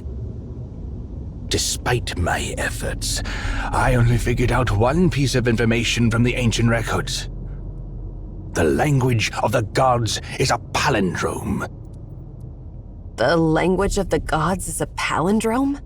What does that mean? Legend has it that Akhenaten deciphered the language of the gods and thus learned how to harness the sun. The language consists of a huge number of palindromic words. While they are written exactly the same forwards and backwards, they cause the god of the sun to perform very different behaviors. That's all I know. I didn't have access to the vocabulary. As soon as I returned to Obed, I shared this discovery with your companions, the Emaons of this era. But unfortunately, it didn't help them with the task I assigned them. Now it's your turn. Tell me, have you figured out the secret to immortality?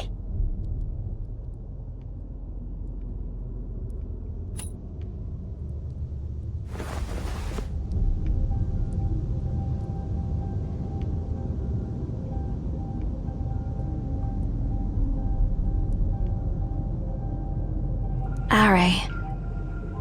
Huh? What are you talking about? The secret to immortality? It does not exist!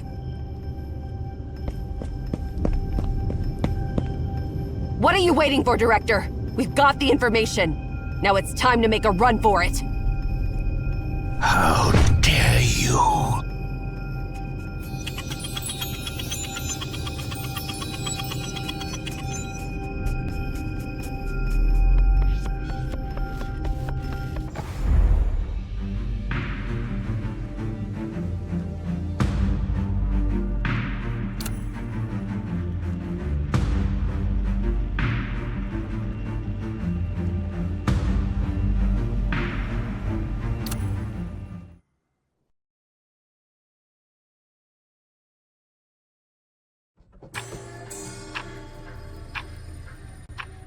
Don't you dare run away!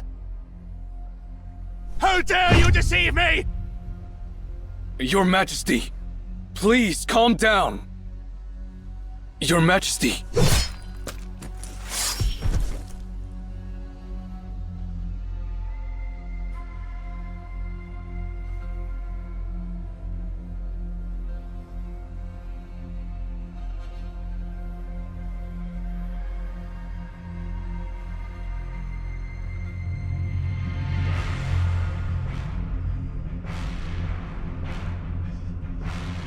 I am Darius, the great king of Obed, the king of all kings! I shall bestow grace upon the faithful and punish the disloyal!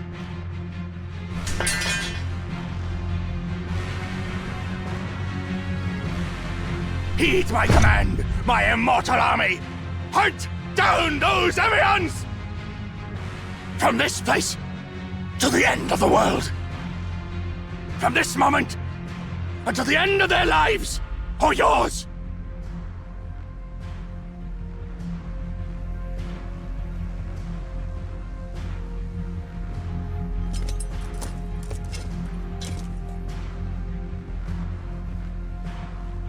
We have ventured too far, Your Majesty. If we continue, we may not be able to return. The paths ahead, not even the Emians have explored them. Emions. Always those babbling Emions.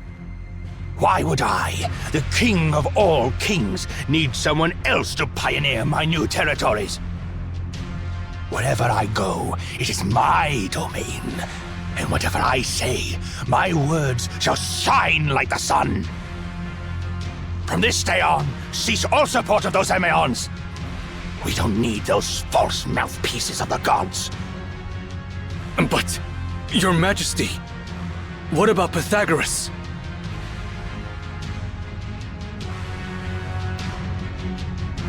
I won't repeat myself. Yes, Your Majesty.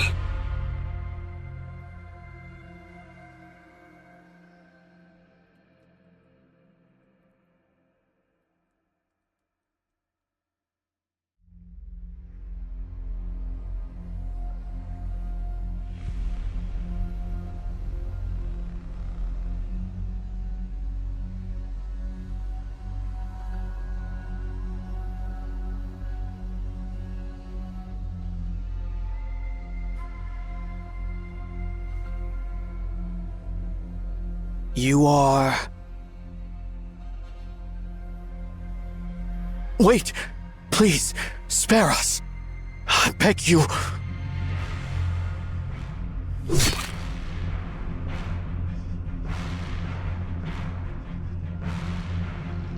Take away their supplies, spare the strong, and destroy the old and the weak. What is happening? Why do you defy my orders? Have you forgotten what happened when we crossed the Memphis desert? If we hadn't plundered the caravan, it wouldn't have been us celebrating under the magnificent waterfalls of the Memphis River. Carry on. We have a long path ahead, and we must not stumble here. Yes, Your Majesty.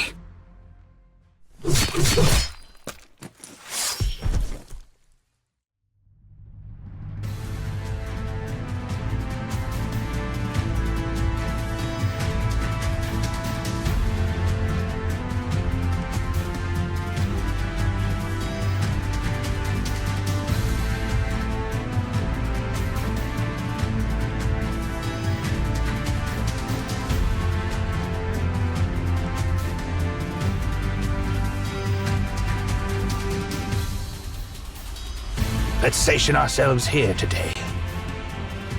Looks like we're running low on food. Soldiers, kill my horse. What's the meaning of this? Why the hesitation? Have you forgotten what happened when we attacked Delphi the first time? And that time I slaughtered my horse so that we could cross frigid Mount Medicus? This is no different. Come. I shall share the horse's flesh with all of you once more.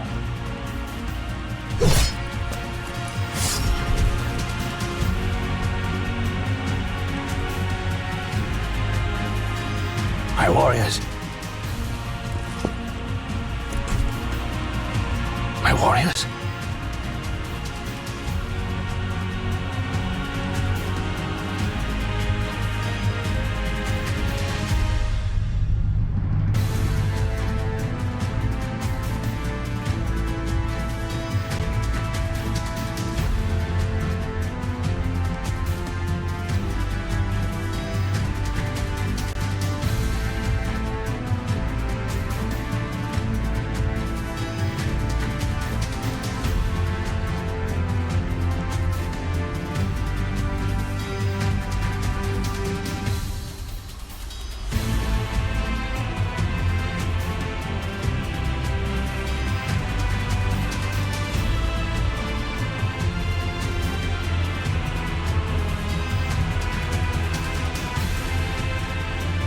Halt here.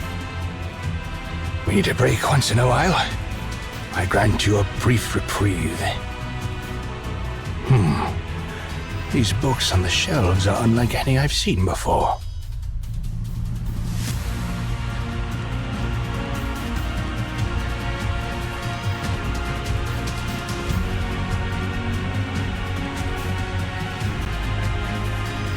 No matter.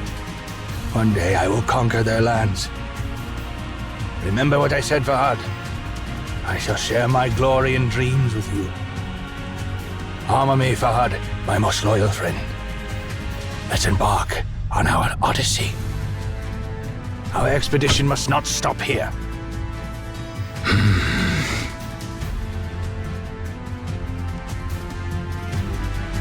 Farhad, if you choose not to accompany me on this quest, it's all right. I permit you to turn back and return home. It is a king's duty to forge ahead. As my subject, your duty is to spread news of my accomplishments throughout the world. Go back, Farhad. Whether in life or in death, you shall forever be showered in my grace.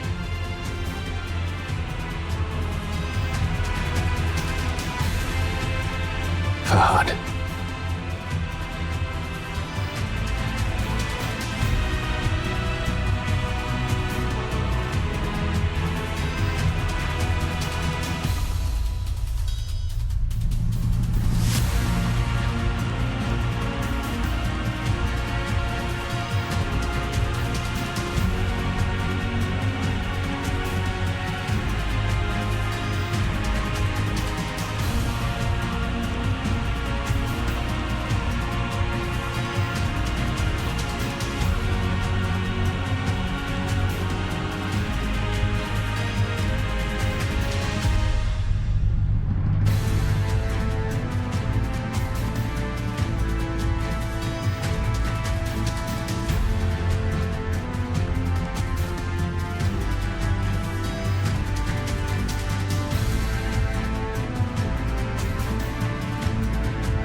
Will leave our footprints across the entire expanse of the sky.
Probability fears time.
This is Sarvis's era.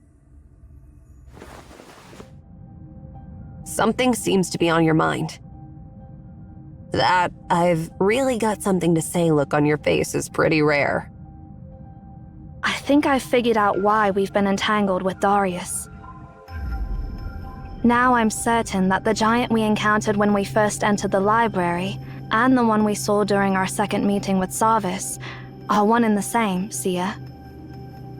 It is Darius.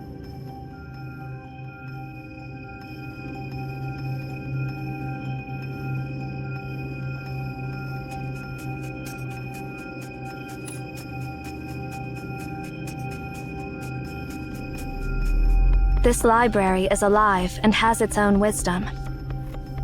That's what Elish, the first director of the library, once said.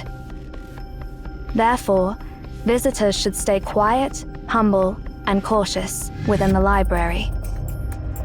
It is not recommended to speak, write, or daydream, for words and ideas carry power. The library is an anomaly, after all. It may give incredible responses to obsessive thoughts.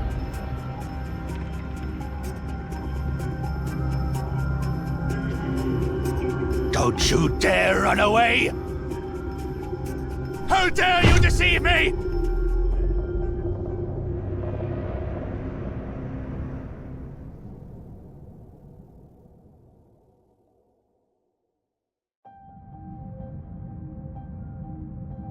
We deceived a man of extraordinary strength, of willpower. Obsessive ideas may stir up billowing waves in this ocean of thoughts. So, you're saying that the library distorted Darius, turning him into the giant that has been chasing us around? If that's the case, it explains why he hated our guts so much. After all, we shattered his world with that devastating lie. Hold on a sec. So, we lied to Darius, and after he got distorted by the library, he stayed here for all those thousands of years, just to get revenge against us? According to our time machine, you met the giant before you met me. Thanks to him, our time machine met the future me and heard the prophecy. And that's how we started this totally messed up journey, right?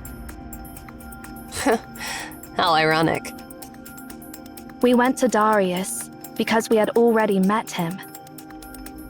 Cause and effect become one in the Library of Babel. It's a loop. Why are you giving me that look? No, it's nothing. Just don't leave my sight without my permission, Ari. What are you talking about? That's a weird thing to say. Quit using that tone with me.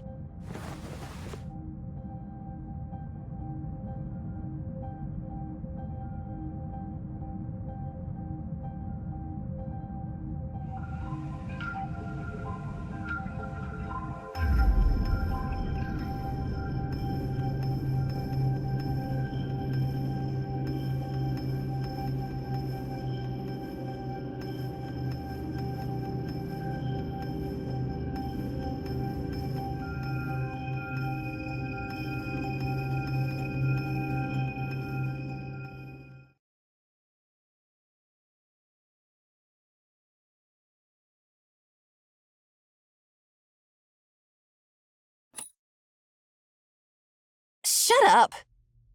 Hey, what's with that look on your face? Stop it. It's making me sick. I'm not going to follow this so-called prophecy. But with the current situation, we have to continue this loop. Remember, the fate of 2 eras rests on our shoulders. Next, if our time machine gets things right, we should be at a point between our 2 encounters with Sarvis. We must inform him about the divine words at this point. Since someone in this era activated a 10, the divine words must exist in this era. If he can find the person who activated a 10, he'll naturally get the command to stop it. If everything goes smoothly, we'll put a stop to a 10. No, the Star of Ephrathah, before it burns everything in this era to ashes.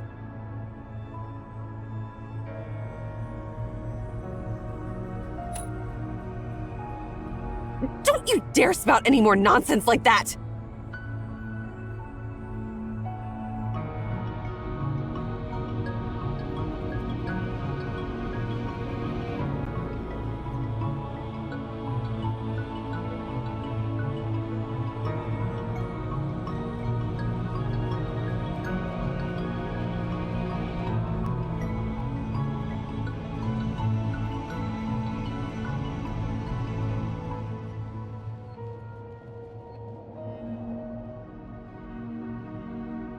Someone's coming.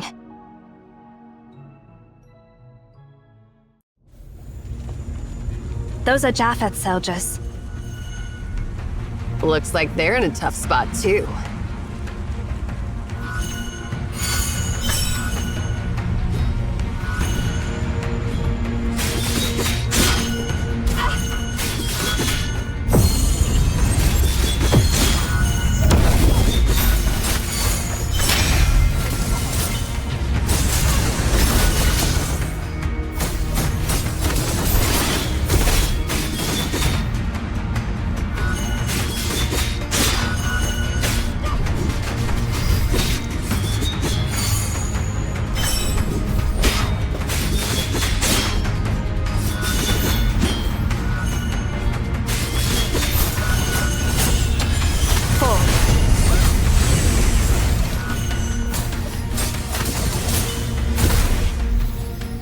I never expected someone to come to my rescue. Thank you so much. Wait, you're the Emians who escaped from Lord Sarvis before? So what if we are? Are you planning to capture us and hand us over to your general? No, we Japhethians are anything but ungrateful. Anyway, it's good to see you. We've been searching for you.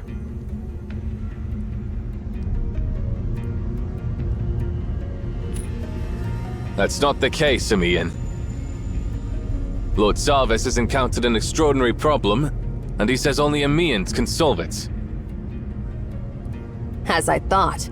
Then what are we waiting for? Lead the way.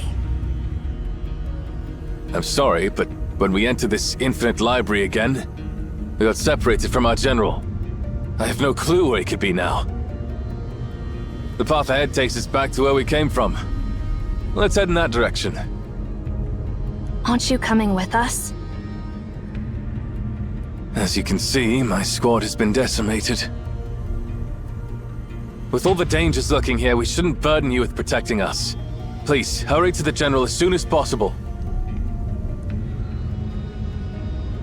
Let's go.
This antique isn't working either.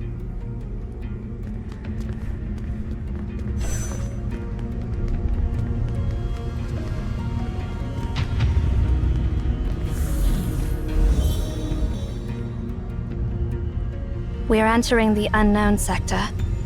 Finding someone in the unknown sector. This is simply a living nightmare. Let's hope that general didn't go too deep.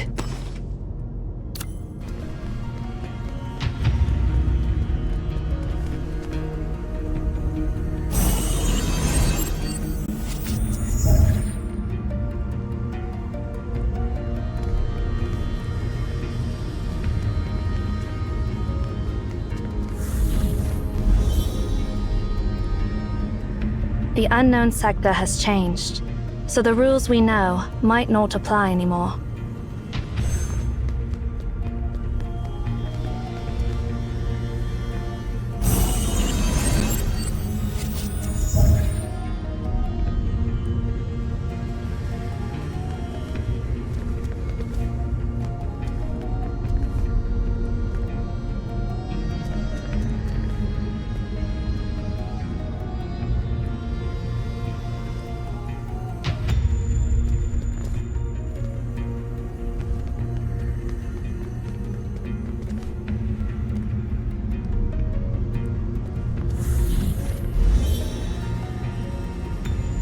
This hellhole is truly unpredictable. We need to figure out new rules before finding a way out.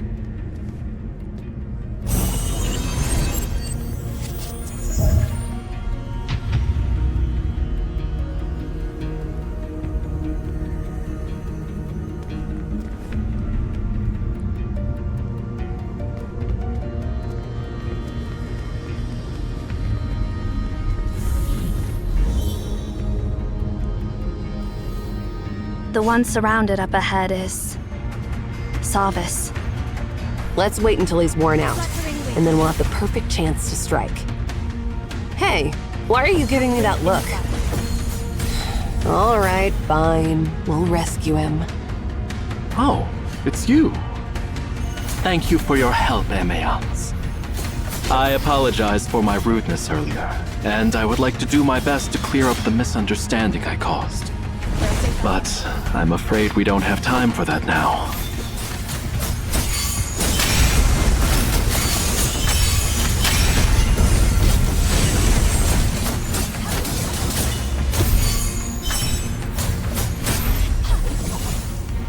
Allow me to get straight to the point.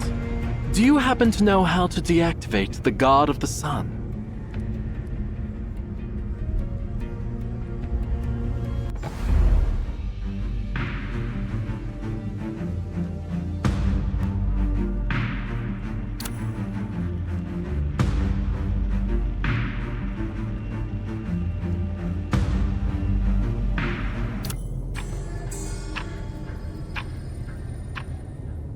Did someone activate that sphere? I'm afraid so. According to our plan, we delivered it to the Philistine Sea to get it loaded on a ship and then transfer it to Javriel. However, it passed through one of our vassal states on its way back. To my astonishment, the ruler there, Herod, had the audacity to lay his finger on it.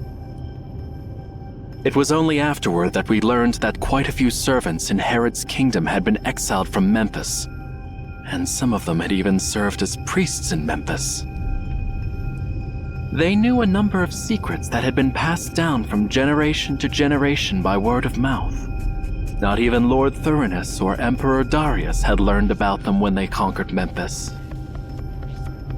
Those Memphians stirred up Herod's greed, making him believe that he could awaken the god of the sun like the ancient pharaoh Akhenaten did, and thus be elevated to the status of a god.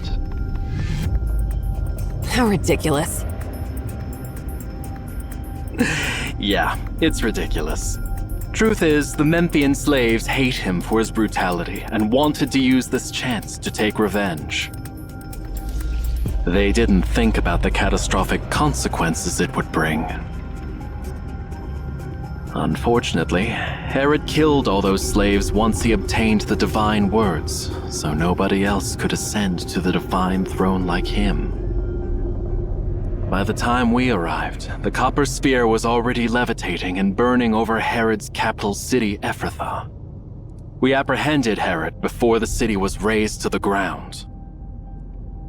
However, he only knows how to activate the sphere, and he didn't ask for the command to deactivate it. Now, with the death of the last Memphian priests, the secrets are lost forever. If that copper sphere continues to burn, one day the Philistine Sea will dry up, and even Javriel, the Eternal City, will end up in flames.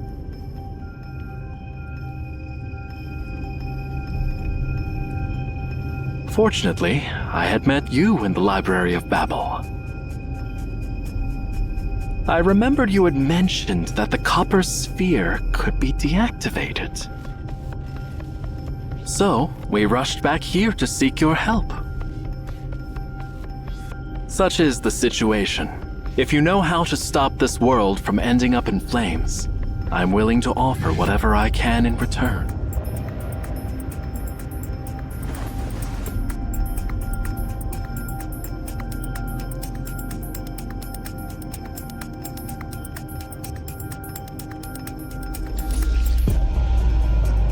Hey, hold on!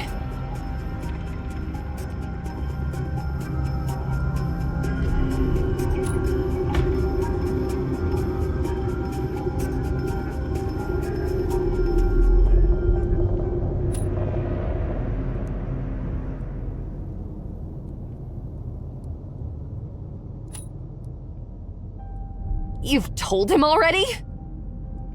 The language of the gods is a palindrome.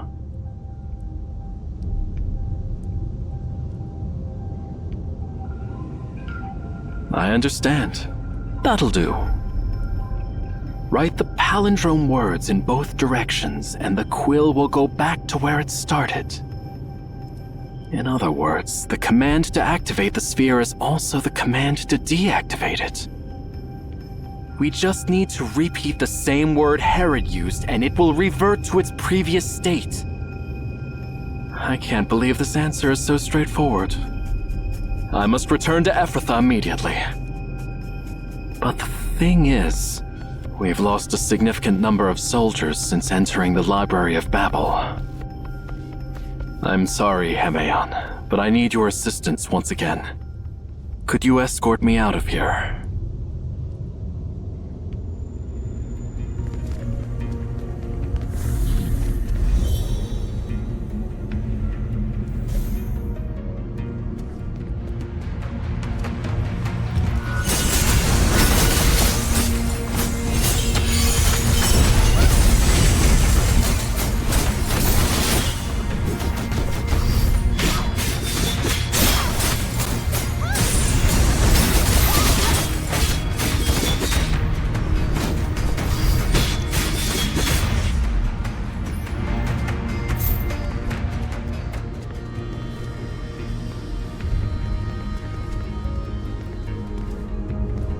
Our strength isn't enough to break through this gate. This gate is heavy. Please stand back.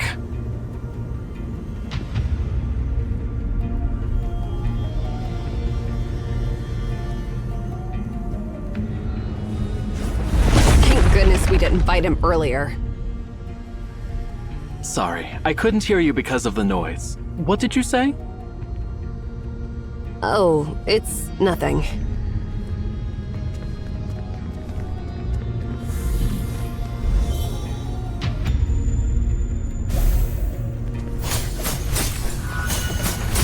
Ansu, end it all!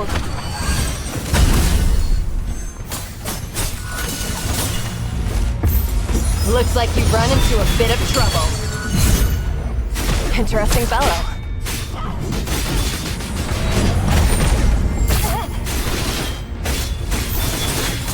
I think I've been here before. The path on the right leads back to where I came from.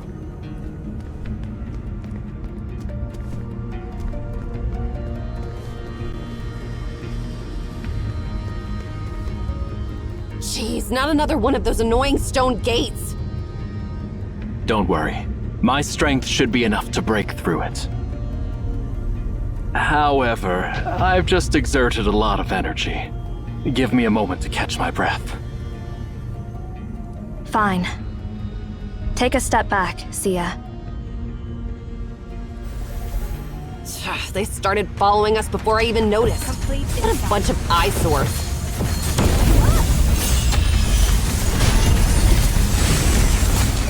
Onto. End it all.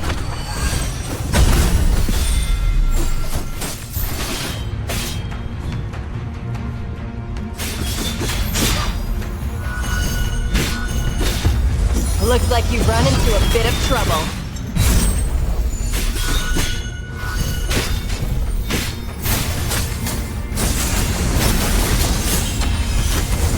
The door's been breached. Let's follow him and not waste time dealing with those creatures.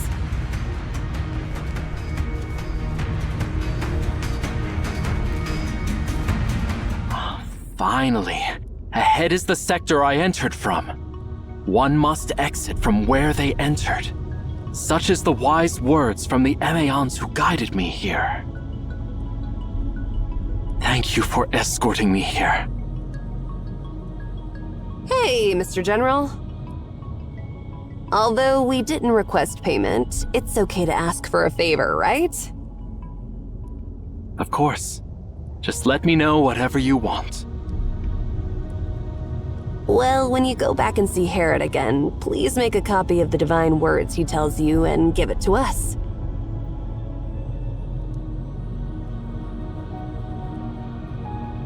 Sure thing. That's a simple task. Once I resolve the troubles in Ephrathah, I'll come back and deliver the letter for you. Thank you for your generosity. I'll never forget it. Please rest assured, Your Highness. Sarvis is one of the few generals who possesses both wisdom and bravery. He will be safe. But he's been inside all night. I know it's prudent for us to stay out here, but you've witnessed the enigmatic library yourself, as well as its labyrinth plucked from myths. Will Sarvis return safe and sound this time? Your Highness, High Priest. Sarvis, you're back! Yes, and I bring good tidings. I found the peculiar Emeon I mentioned last time, and they instructed me how to deactivate the God of the Sun. Excellent. This library truly holds the answers to all questions in the world.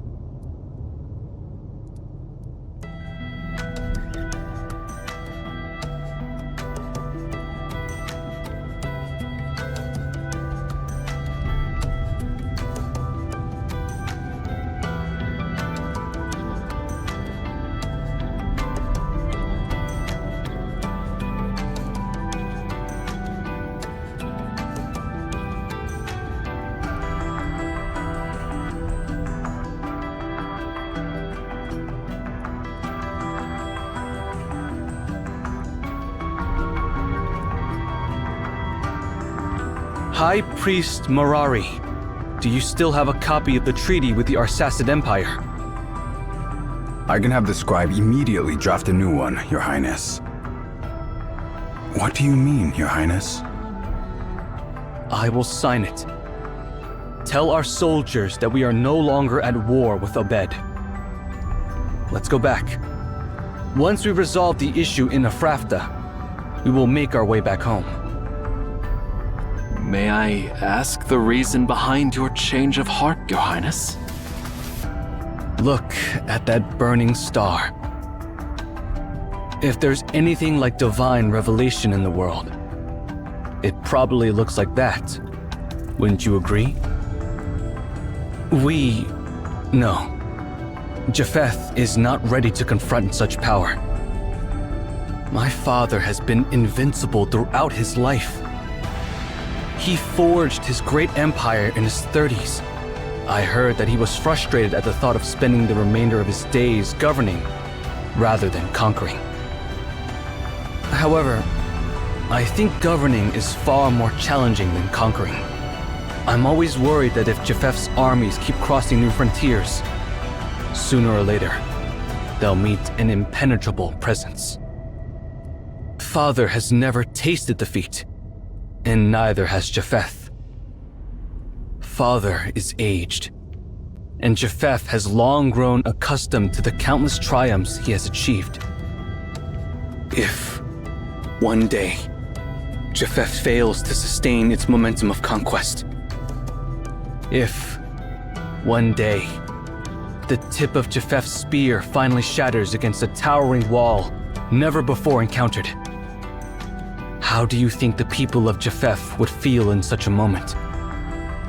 Pride renders one fragile, and when it breaks, it shatters the heart into pieces. Now, seeing that newborn star, I think we've reached a towering wall that casts its shadow over Japheth. Undoubtedly, there are forces in this world that surpass the limits of human imagination. This library, capable of harnessing even the power of that star, lies far beyond our dominion. We are not yet prepared to venture into the realm of gods. I concur, Your Highness. It is time to head back. Since Emian has guarded his power for so long, let it be.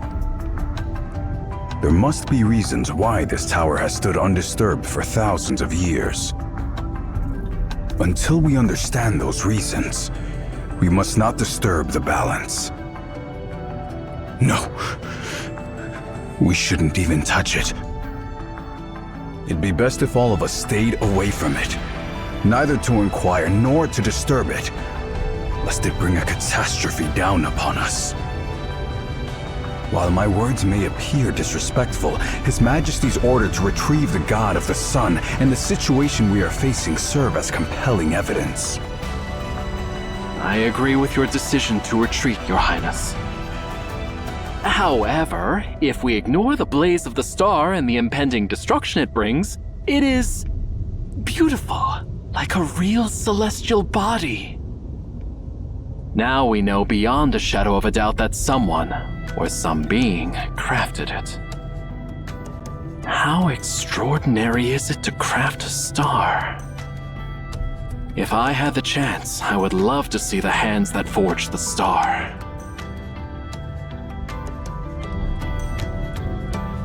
Even if I am unable to witness it, I hope that my descendants will be blessed with this fortune.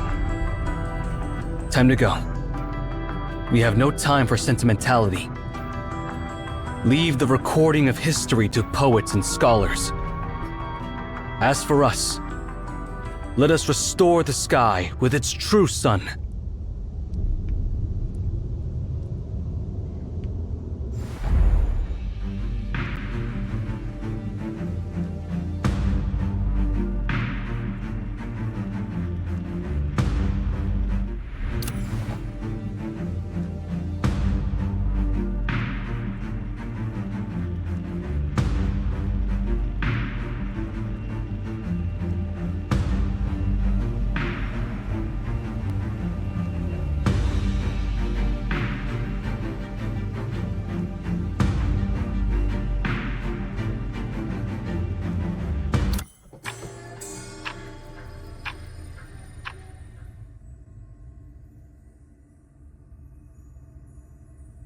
Now this farce can finally come to an end. Once we return to the time sector where we met Sarvis for the second time, we'll learn the divine words to stop at 10. What are you waiting for, Time Machine? Activate your magical time travel ability, all right?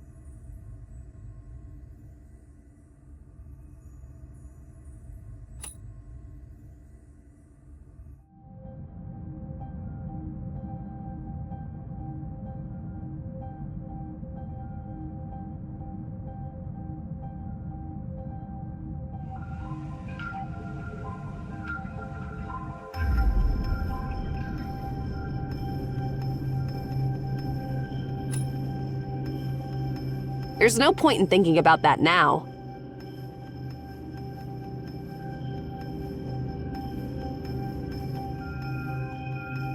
This world has seen its fair share of ancient mysteries that have been passed down to the present, only to be used by people with ill intentions. Even if someone is trying to activate a 10, we now know how to deactivate it. That's all that matters.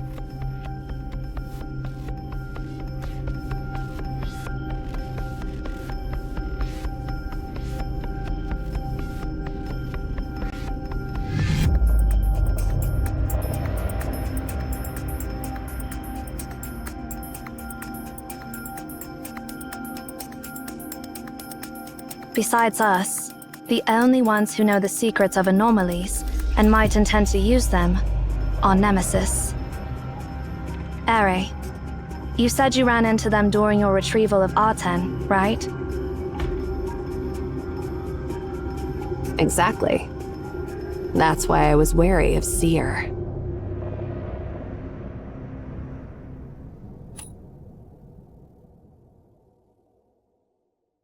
All deeds have consequences. All debts must be paid.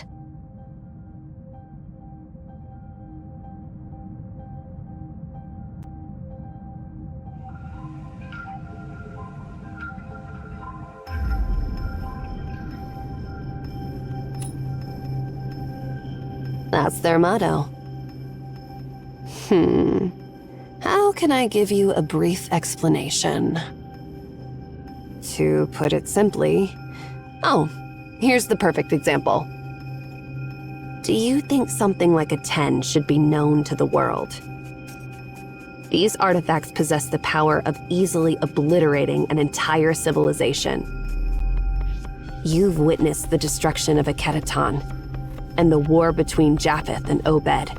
It merely revealed a fraction of its existence, and that was enough to change the course of the world. Countless people were frantically seeking it, whether it was for immortality, overthrowing another dynasty, or simply catching a glimpse of its eternal glory. Even in this era, where human intelligence supposedly reigns supreme, we no longer worship the god of the sun. Do you think a nuclear fusion reactor should be revealed to the people of this era? Will it bring about an energy revolution? Or just another war? Humans of every era believe their intelligence to be superior, yet they fall prey to the same mistakes time and time again. The power of the unknown is a sweet poison. Now you're well aware of that, right?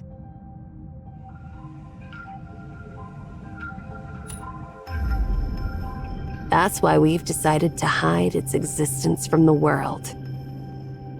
To safeguard them from any intrusion or exploitation. Let it fade away until its very existence falls into oblivion. That's the philosophy of us Emaon and the philosophy of CAVE.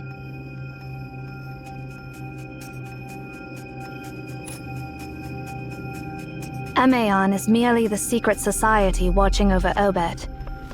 There are other organizations that share our ideals. For example, Florentine in Japheth, Weisha in Xi'an, and Delphic Oracle in Delphi. Well, we don't have time to delve into all this now. Once we leave here, you'll be formally introduced to the rest of the Alliance as the new director of Emaon, and you'll learn who they are for yourself. Speaking of that, we need to mention another group of people. Not everyone shares the same attitude on such matters. There's another group. Well, they're not all a bunch of bad guys, but their philosophy differs from ours. While some people want to stow away unknown power, others want to exploit it. Nemesis belongs to the latter. They see it as something that can propel human civilization forward by hundreds of years, if thoroughly studied, and they see no reason to set it aside instead of utilizing it.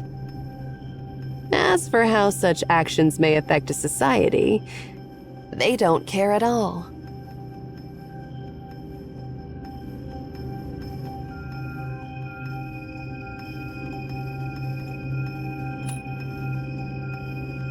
You're really picking up information faster now. With the Library of Babel open, we Emaon have no means of stopping outsiders from invading the tower. However, if they were really to do that, they would just end up lost in an infinite ocean of information.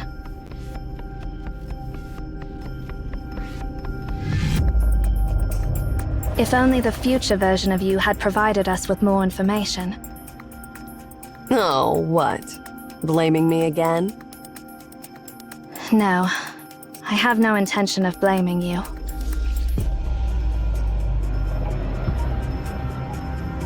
You're smarter and more cautious than anyone else. It wasn't your style to deliver such an ambiguous message.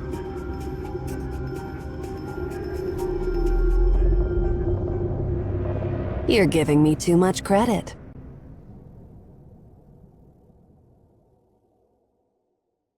Indeed. The journey with you is full of surprises at every turn.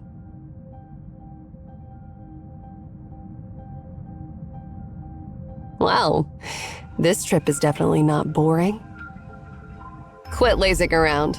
Let's get moving.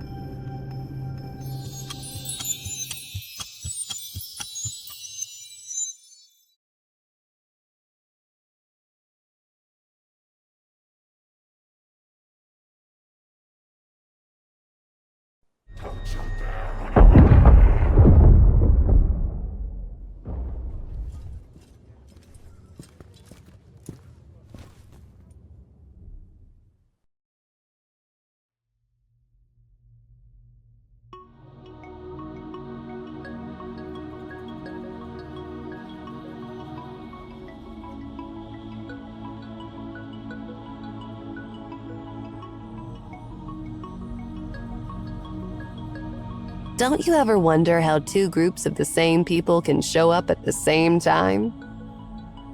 I've witnessed too many miracles here, and I realize what's happening here is beyond my comprehension. Nonetheless, it's a pleasure to see you again. I'm certain you're the Emaons who once helped us.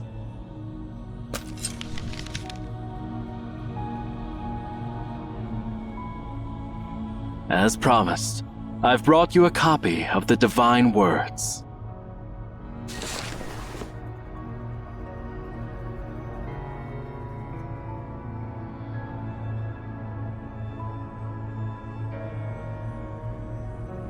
Please allow me to express my gratitude once again for your generosity back then.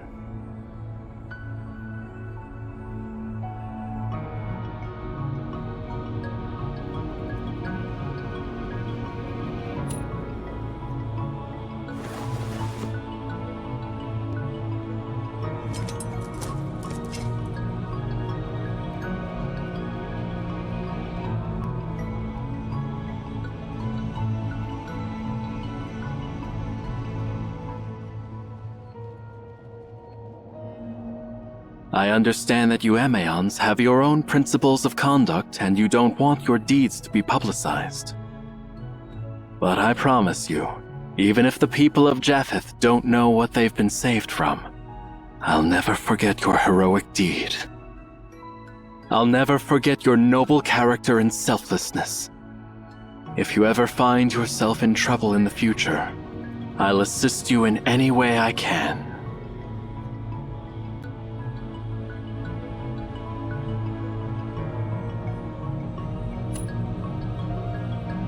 I, Sarvis, swear by my domain, Bellefontaine, the City of Blossoms. I, my family, and my descendants, we will always remember this oath.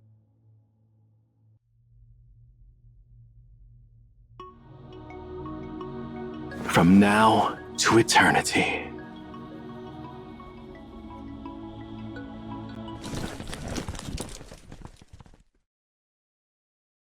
He's a pretty honorable man.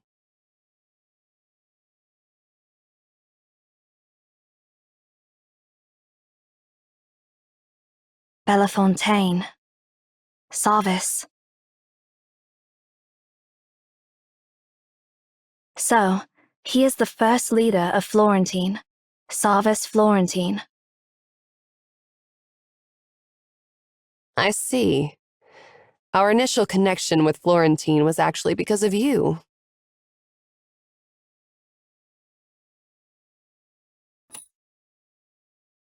Sometimes I wonder where you've been all these years. You don't even know about the Florentine Bank, which basically controls half of the continent's economy? Now's not the perfect time to explain everything about Florentine.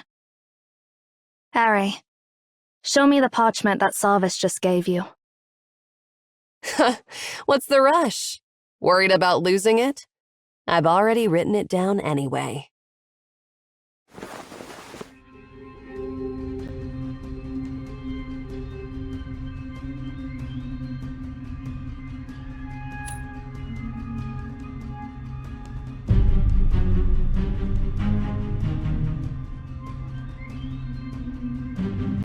Zero.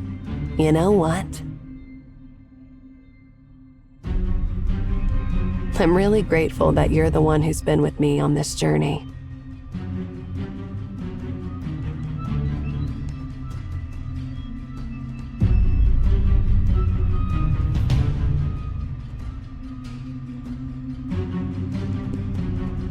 And you too, the candid seer. Sometimes to the point of being foolish.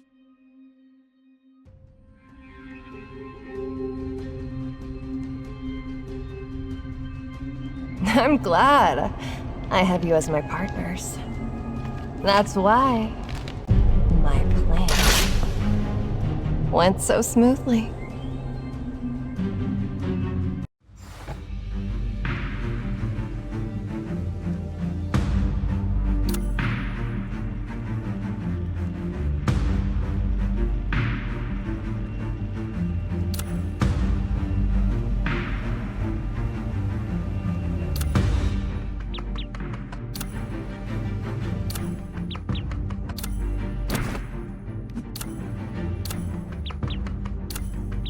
I rarely engage in joint operations with others. Come, rain or sun, the umbrella is always ready. Asti, hand me the sword.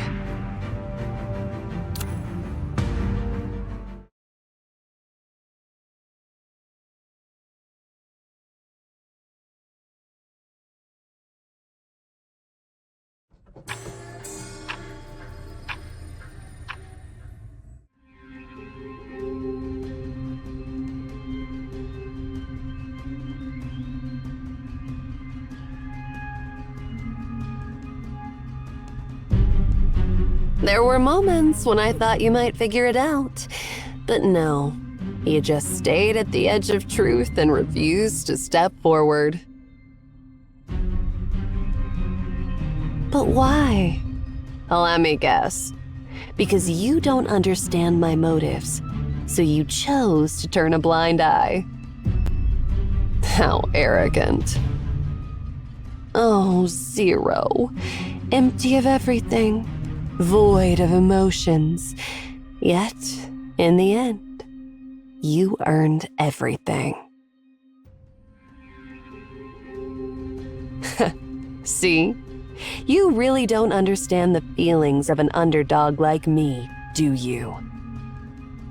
I am his granddaughter. I am the rightful heir to the library. But that day, he brought you back. And then you took everything away from me. Are you done?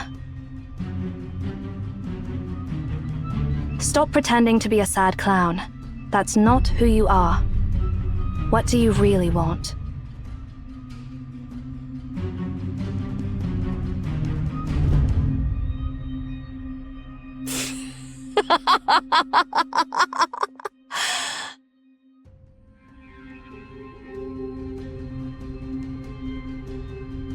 So that's not the answer you expected. I thought the motive of an underdog and her resentment would be perfect. Your taste is really going downhill. I see. That explanation wasn't enough for you. So, how about this?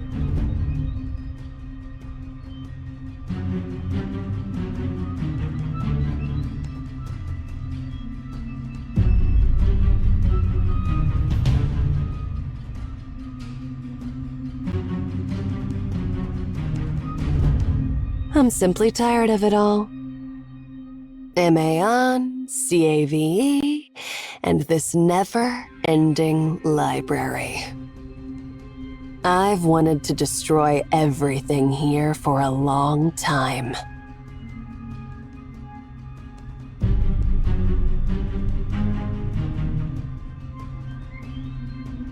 That's why I joined Nemesis. Yeah, you heard it right. I'm a spy for Nemesis.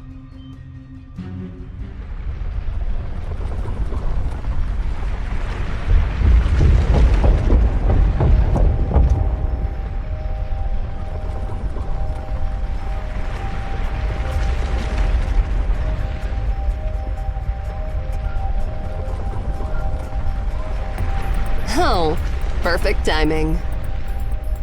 I'm sorry, but I'm not the type of arch-villain who dies from talking too much. But you two? You're the fools who actually sit there and listen to your enemy's meandering monologues.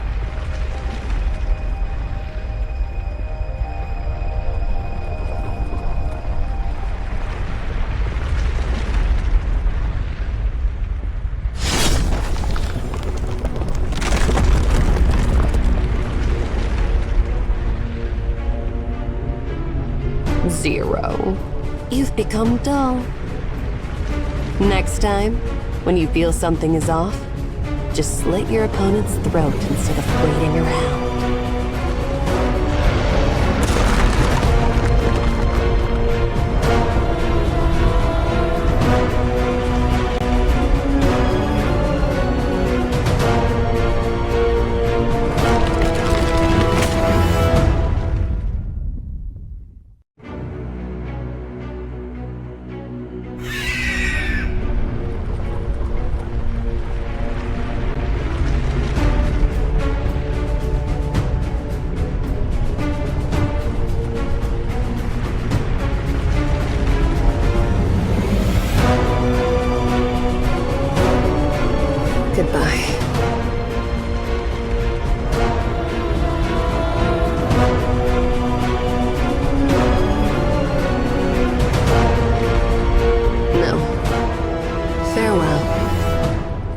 Forever.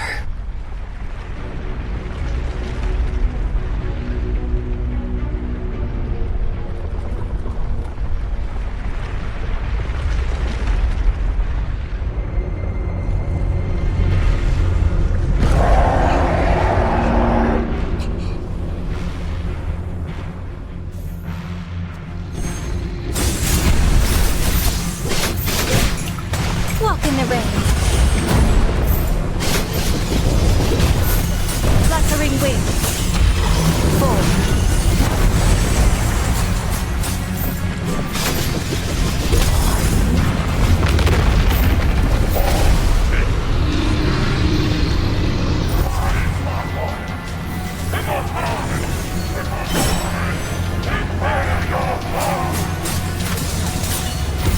Complete insight.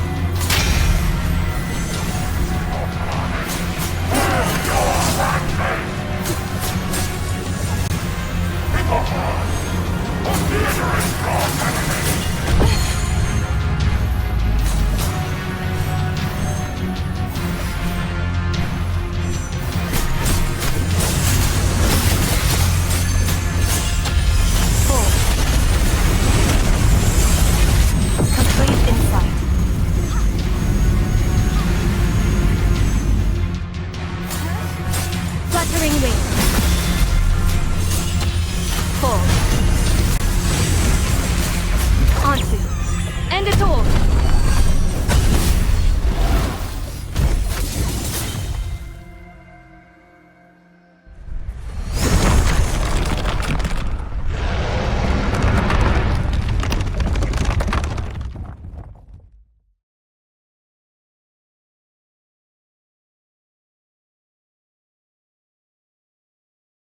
Let's go.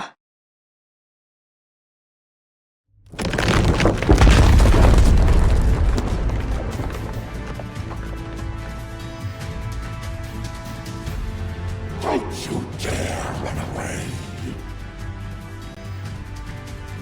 Face me.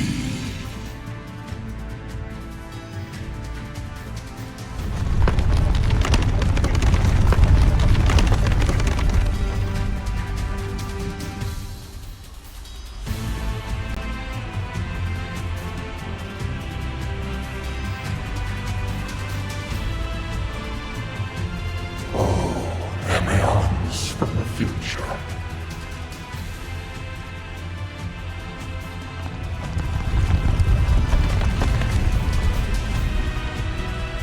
If you truly are from 2,500 years from now,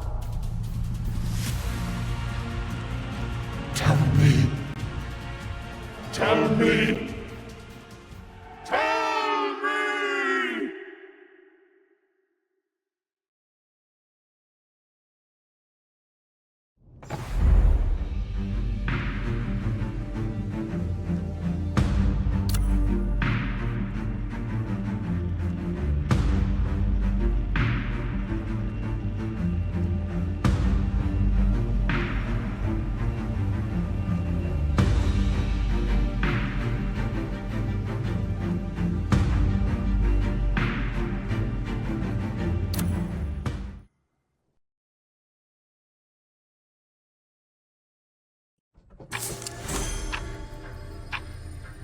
Tell me, Emeon, is everything you just said true?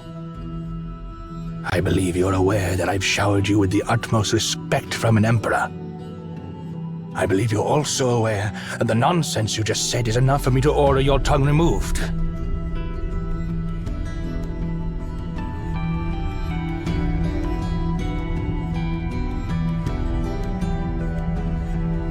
I've conquered the South, reaching the edge of the world. A great achievement that should be engraved in your libraries. Yet you told me I'm far from seeing the entirety of the world. Indeed, Your Majesty. You will certainly go down in history as a great emperor, Your Majesty. But with all due respect, this world has no edges, and you are far from owning it. You may perceive the world as a series of clay slabs, stretching from one end to the other, with mountains and seas interspersed in between. However, the world is a sphere, where the beginning meets the end. When one reaches the supposed edge of the world, they find themselves back where they started.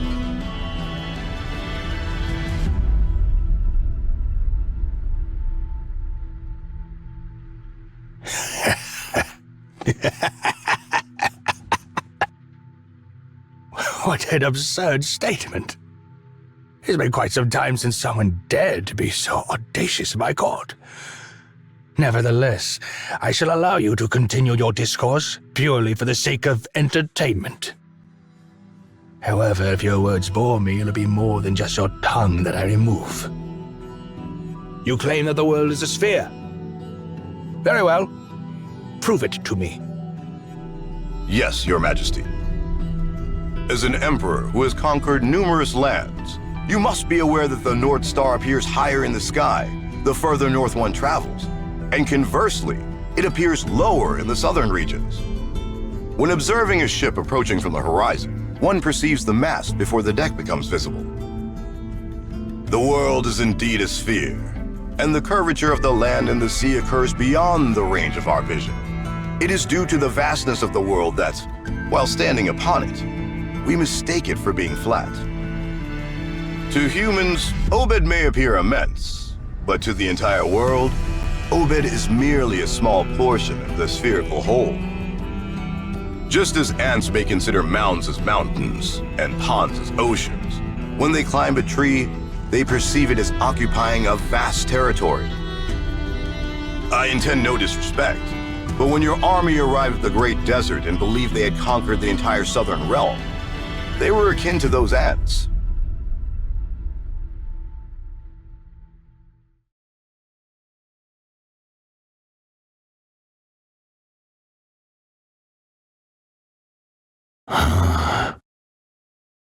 Why a sphere? Because a sphere is the most perfect shape in existence. Natural forces strive to minimize the size of objects in all dimensions. A sphere possesses the smallest surface area for a given enclosed volume. It epitomizes perfection. I don't quite understand the ramblings of your crazy mind, but I can grasp that you consider the sphere to be the most favored shape. Indeed, Your Majesty.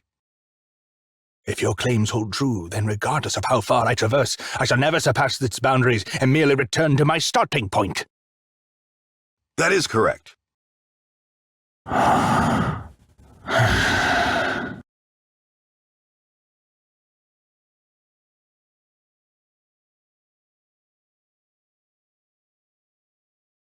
It is true, Your Majesty, that the concept of an end does not truly exist upon this sphere, where you currently stand.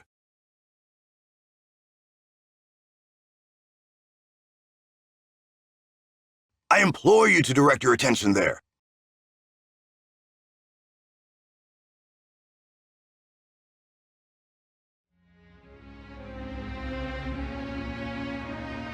The sky. Precisely, Your Majesty, the sky. Just as the earth beneath our feet is a sphere, so too are the moon and the sun, spheres of varying sizes.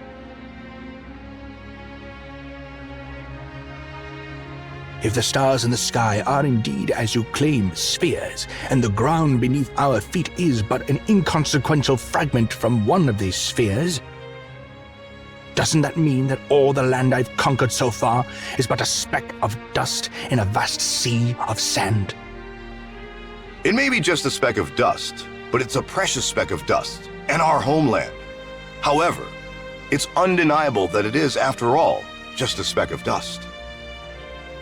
Perhaps only by traversing this desert, which contains countless specks of dust, will you truly reach the end of the world. Are you frustrated by this revelation, Your Majesty? It's a capital offense to try to speculate on the mind of an emperor. Please, forgive my audacity. All I meant to express is that I have found solace in this realization. Solace, you say? Yes, I felt a sense of solace knowing that our thoughts, struggles, and everything we hold dear are insignificant compared to the world itself. Every day in this land, people kill or are killed, pillaged or are pillaged, for land, food, faith, and dogma. Yet, when I gaze upon the starry sky, all of their deeds fade away. It reminds us that our thoughts and actions can be influenced by our self-centered perspectives. It highlights the limitations of our vision and the shallowness of our ideas.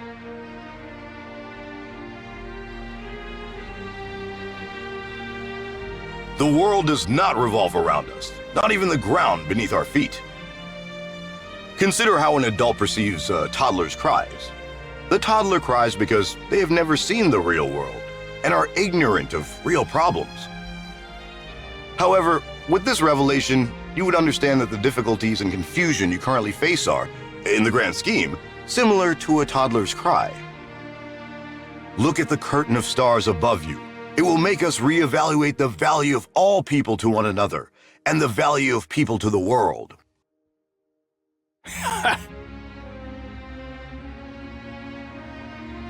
Well, that was quite a speech. You've asked if I'm frustrated, but it seems you're the one who is frustrated.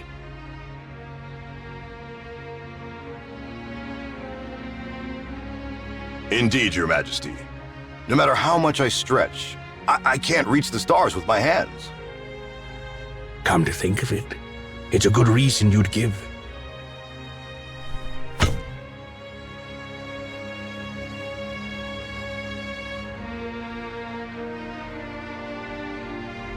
Such is your greatest insolence. You, a mere mortal, dare to speculate on the thoughts of the King of all kings. Do you think my silence was because of frustration? Ridiculous. How ridiculous. Do you understand what it means to tell the King of all kings that there are countless other worlds like ours?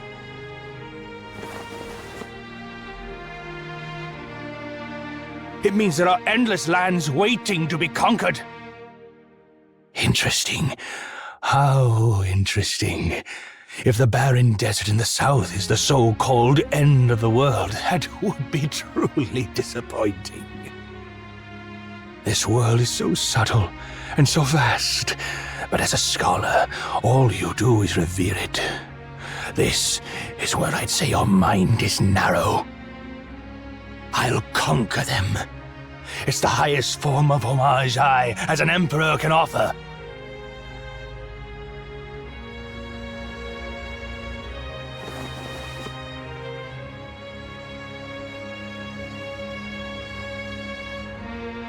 I am delighted that you are the ruler of this land, Your Majesty.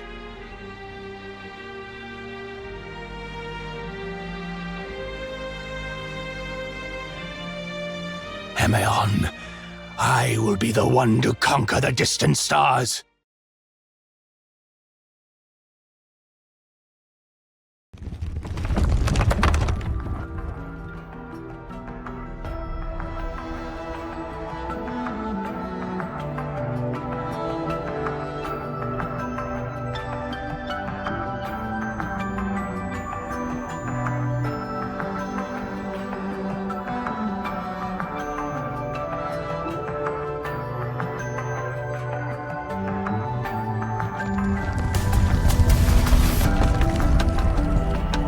Tell me, Emeons from the future, tell me.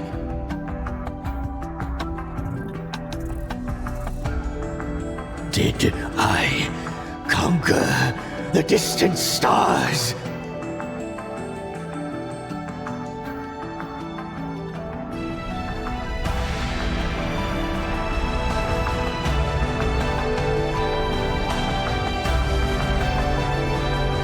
You truly are my favorite servant, Farhad. Arise, for I shall share my glory and dreams with you. One day we'll leave our footprints across the entire expanse of the sky.